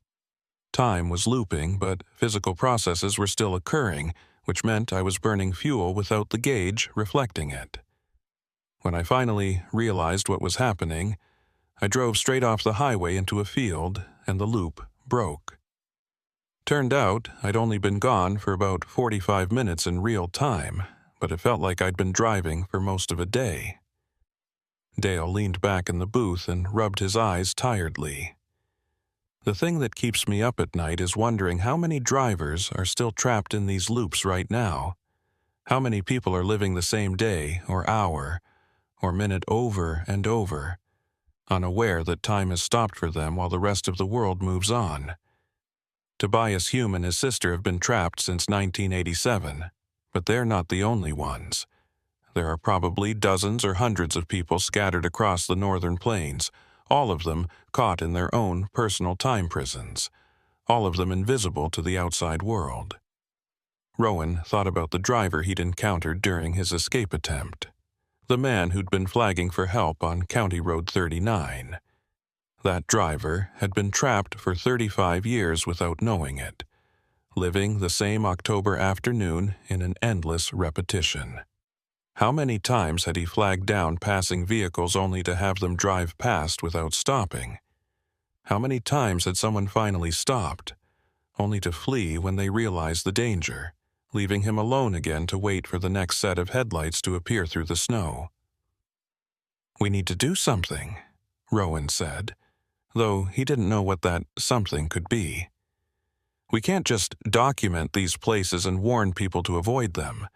We need to find a way to help the people who are trapped, to break the loops and free them."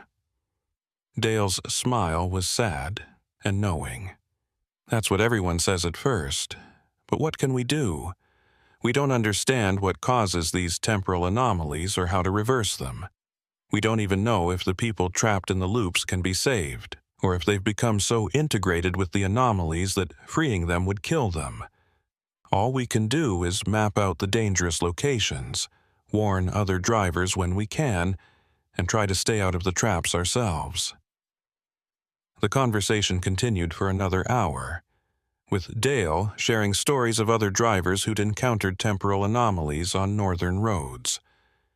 A woman who'd driven into a truck stop that claimed to be in 1962 and had barely escaped before the decade trapped her.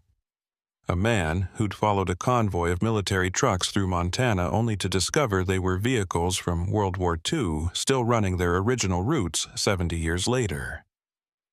A driver who'd stopped to help what appeared to be a stranded family, only to discover they were people who'd frozen to death in 1978 and were somehow still walking around asking for assistance.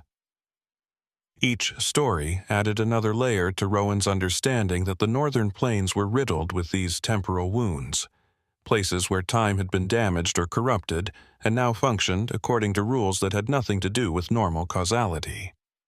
The oil boom had brought thousands of new drivers into this territory, exposing more people to the phenomenon and increasing the rate of disappearances. But the anomalies themselves were much older, dating back to periods before modern transportation, suggesting that whatever caused them was connected to the landscape itself rather than human activity. When Rowan finally left the truck stop and returned to his rig, he found an envelope tucked under his windshield wiper. The envelope was old and yellowed, and when Rowan opened it, he found a single sheet of paper covered with handwriting that looked like it had been done with a fountain pen. The note read, "Thank you for remembering us. Thank you for trying to warn others. We're still here at the station, still helping drivers when we can, still hoping that someday time will start moving forward again. Be careful on these northern roads. The winter is long, and there are many places like ours, many people trapped in moments that never end. Drive safe, and remember that some of us are still waiting for rescue, even though we know it may never come. Etta Lorne." Rowan's hands were shaking as he read the note. He'd been hundreds of miles from County Road 39 when he met with Dale. Had been sitting inside a busy truck stop surrounded by normal traffic and normal people. But somehow Etta had found a way to reach him, to send a message across space and possibly time itself. The implication was that the boundaries between the loops and normal reality were more permeable than Rowan had realized, that the trapped people weren't completely isolated from the world that had moved on without them.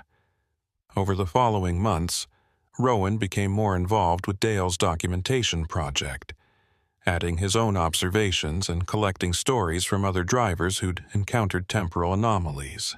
They created an online forum where truckers could share information about dangerous locations and unusual encounters, using coded language to avoid drawing attention from authorities or skeptics who would dismiss their accounts as delusions or fabrications.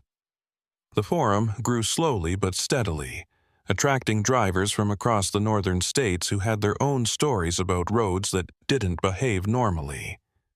What emerged from these collected accounts was a disturbing picture of just how widespread the phenomenon was. Nearly every remote highway in North Dakota, Montana, and South Dakota had at least one reported location where time functioned abnormally.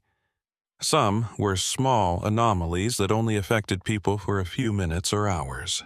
Others were massive, temporal wounds like Hume's service station, where people could be trapped for decades. The pattern suggested that the anomalies were connected somehow, that they formed a network or web across the northern plains, all of them linked by forces that no one understood. Rowan continued to drive routes that kept him away from the most dangerous locations, but he couldn't avoid the northern states entirely without giving up trucking altogether. His work took him through Montana and North Dakota on a regular basis, always following main highways and avoiding the remote county roads where most of the anomalies seemed to be concentrated. But even on the major interstates, Rowan would occasionally see signs of the temporal wounds. Rest areas that appeared and disappeared depending on when you were looking for them. Mile markers that repeated in sequences that didn't match the actual distance traveled. Radio stations that broadcast programs from decades earlier. It was early December, almost a full year after his encounter at Hume's service station, when Rowan received a call from Dale asking him to investigate something unusual. A trucker had posted on their forum about a service station on Highway 2 in Montana that seemed to be caught in a temporal loop similar to the one at Hume's. The trucker had stopped there for fuel and had noticed that the prices were impossibly low and the staff were wearing clothing from the 1990s. He'd left quickly without fueling up, disturbed by the sense that something was fundamentally wrong with the location. Dale wanted Rowan to drive past the station during daylight hours and document what he saw, to determine if this was another permanent loop or just a temporary manifestation. Rowan was reluctant to get more deeply involved with investigating these anomalies, but he owed Dale for sharing information that might save other drivers from the fate that had almost trapped him. He agreed to make the drive, carefully planning his route to ensure he'd pass the reported location during mid-afternoon, when traffic would be heaviest and the temporal effects might be weakest. He also made sure his fuel tank was completely full, that his truck was in perfect mechanical condition, and that he had multiple communication devices in case he needed to call for help. The drive to the reported location took most of a day, following Highway 2 through Montana's northern tier. The landscape was familiar from dozens of previous trips, rolling prairie dotted with small towns and occasional clusters of oilfield equipment. As Rowan approached the coordinates that Dale had provided, he slowed down and began watching carefully for any sign of a service station. The trucker who'd reported the location had been certain about the mile marker, had provided specific details about the station's appearance and the sign that advertised its services. But when Rowan reached the specified location, he found only empty prairie. No service station, no buildings of any kind, just windswept grassland stretching to the horizon. He pulled over and checked his GPS coordinates against the information Dale had given him. The numbers matched perfectly, confirming that he was in the right location. But there was nothing here, no sign that a business had ever existed on this spot. Rowan sat in his parked truck and watched the empty landscape for 30 minutes, waiting to see if the service station would manifest the way Hume's had appeared from seemingly nowhere. The sun was high in the clear winter sky, and the temperature was cold but not brutally so. Normal mid-December weather for this part of Montana. Nothing unusual or threatening about the scene. Yet Rowan couldn't shake the feeling that he was being watched, that something just beyond his perception was observing him and waiting to see what he would do. Finally, Rowan climbed down from his cab and walked 50 yards out into the prairie, studying the ground for any evidence that buildings had once stood here. What he found made his skin crawl. There were foundation marks in the snow-covered ground, rectangular depressions that suggested structures had existed here at some point. The depressions were arranged in a pattern that matched a typical service station layout: a main building, a smaller outbuilding, possibly fuel pump islands.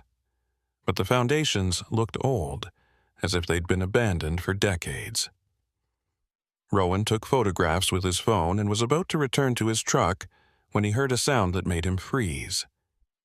It was the distinctive ding of a service station bell the kind that rang when vehicles drove over a pressure hose.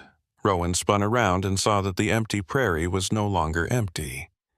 A service station had materialized about 100 yards from where he was standing, its buildings looking solid and real despite having been completely invisible just moments before. The station appeared to be from the 1990s, based on the architectural style and the design of the signs.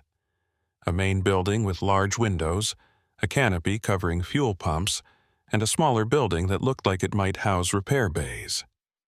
There was a single vehicle parked at the pumps, an older sedan that matched the vintage of the station itself, and standing beside the sedan was a person, though from this distance Rowan couldn't make out any details about their appearance. Every instinct Rowan had developed over the past year told him to get back in his truck and leave immediately. This was the same pattern as Hume's service station, a location that appeared normal but existed in a different temporal framework than the surrounding world. If Rowan approached the station, if he interacted with the people there or accepted their services, he risked becoming trapped in whatever loop held them. But he'd come here specifically to document this location, to gather information that might help other drivers avoid it. Leaving without learning anything would mean wasting the trip and potentially leaving other truckers at risk. Rowan made a decision that he'd question for years to come. He walked toward the service station slowly, his phone in his hand recording video of everything he saw. As he got closer, more details became visible. The fuel prices posted on the pump islands were from the mid-1990s, less than $1 per gallon. The signs advertising services and amenities were faded but legible, mentioning products and brands that hadn't existed for decades. And the person standing beside the sedan was a woman, middle-aged, wearing clothing that matched the era of the station. The woman looked up as Rowan approached, and her expression cycled through several emotions in rapid succession. Surprise, then confusion, then something that might have been hope, or might have been fear. "Can you see me?" she asked, her voice carrying clearly across the distance between them despite the wind. "Can you actually see me standing here?" Rowan stopped about 20 feet from the woman, maintaining enough distance to run if necessary, but close enough to communicate. "Yes, I can see you, and I can see your service station. When is it? What year do you think this is?" The woman's eyes filled with tears. "It's 96, September 14th, 96. That's what the calendar says inside. That's what my watch shows. But you're dressed wrong for 1996. Your truck looks too modern.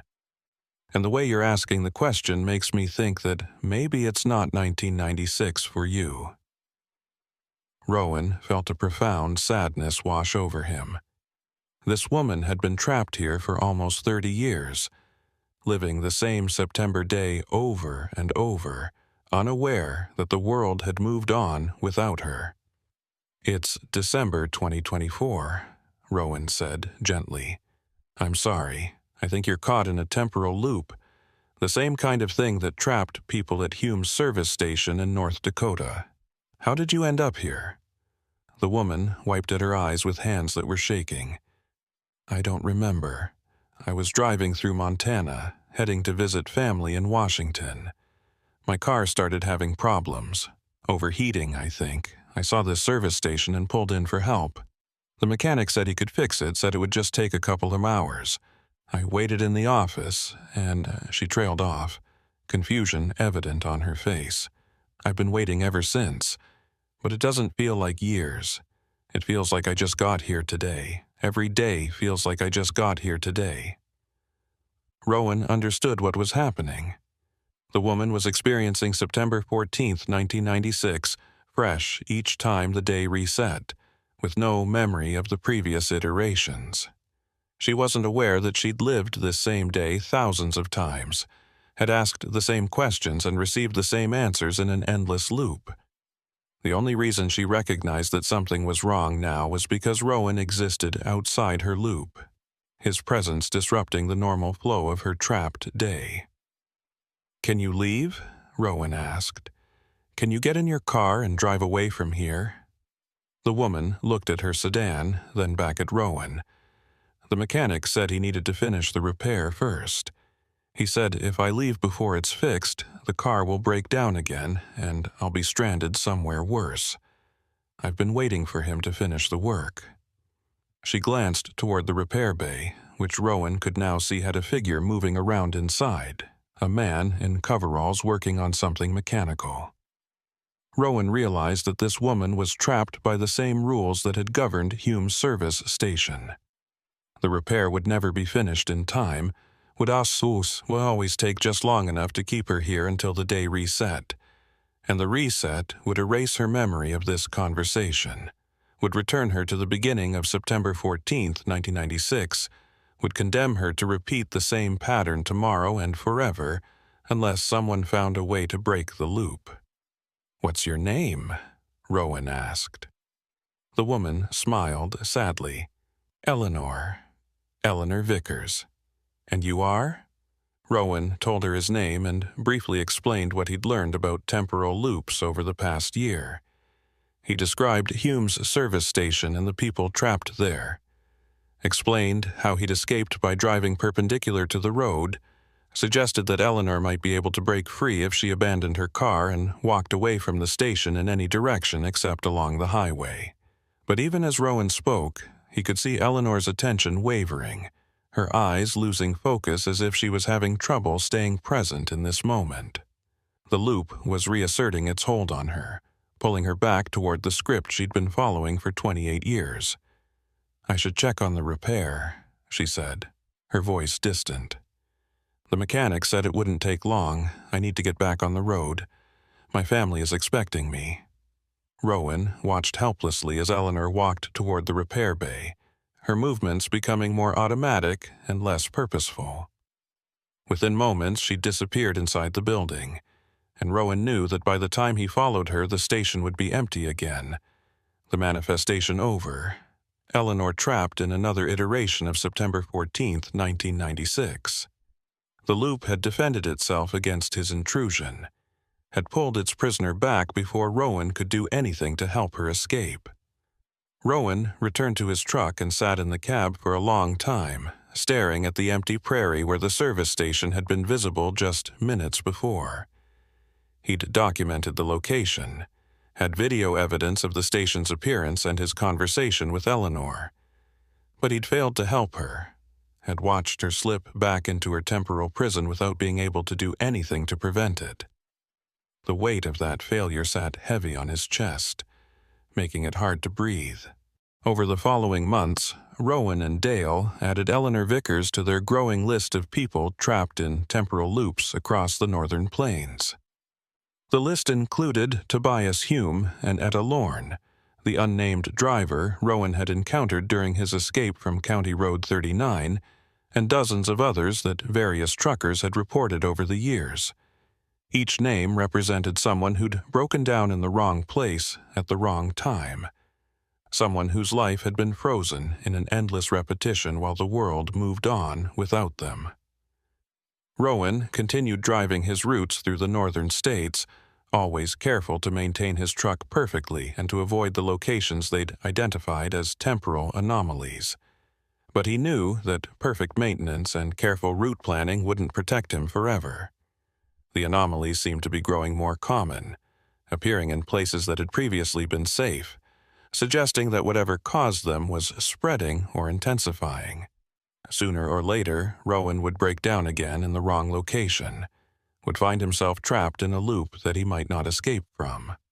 The question that haunted Rowan most was what he would do if he ever encountered Hume's service station again. Would he stop and visit Tobias and Etta, the people who'd helped him escape their trap? Would he try to find a way to free them, knowing that any attempt might trap him alongside them? Or would he drive past without stopping, preserving his own freedom while abandoning them to their endless October day? Rowan didn't have answers to these questions, knew that he probably wouldn't until he was actually faced with the choice. All he could do was keep driving, keep documenting, keep warning other truckers about the dangers that waited on these frozen northern roads. and hope that someday someone would figure out how to break these temporal prisons and free the people who'd been trapped in them for years or decades. The northern plains stretched out before Rowan as he drove through the winter darkness, empty highways cutting through vast expanses of frozen prairie. The landscape looked normal and mundane, just another stretch of rural America that connected one town to another. But Rowan knew the truth that lay beneath that mundane surface. The roads were haunted, time was broken, and somewhere out there in the cold and dark, people were still trapped in moments that had ended decades ago, still waiting for help that might never arrive, still living the same days over and over in prisons made of time itself.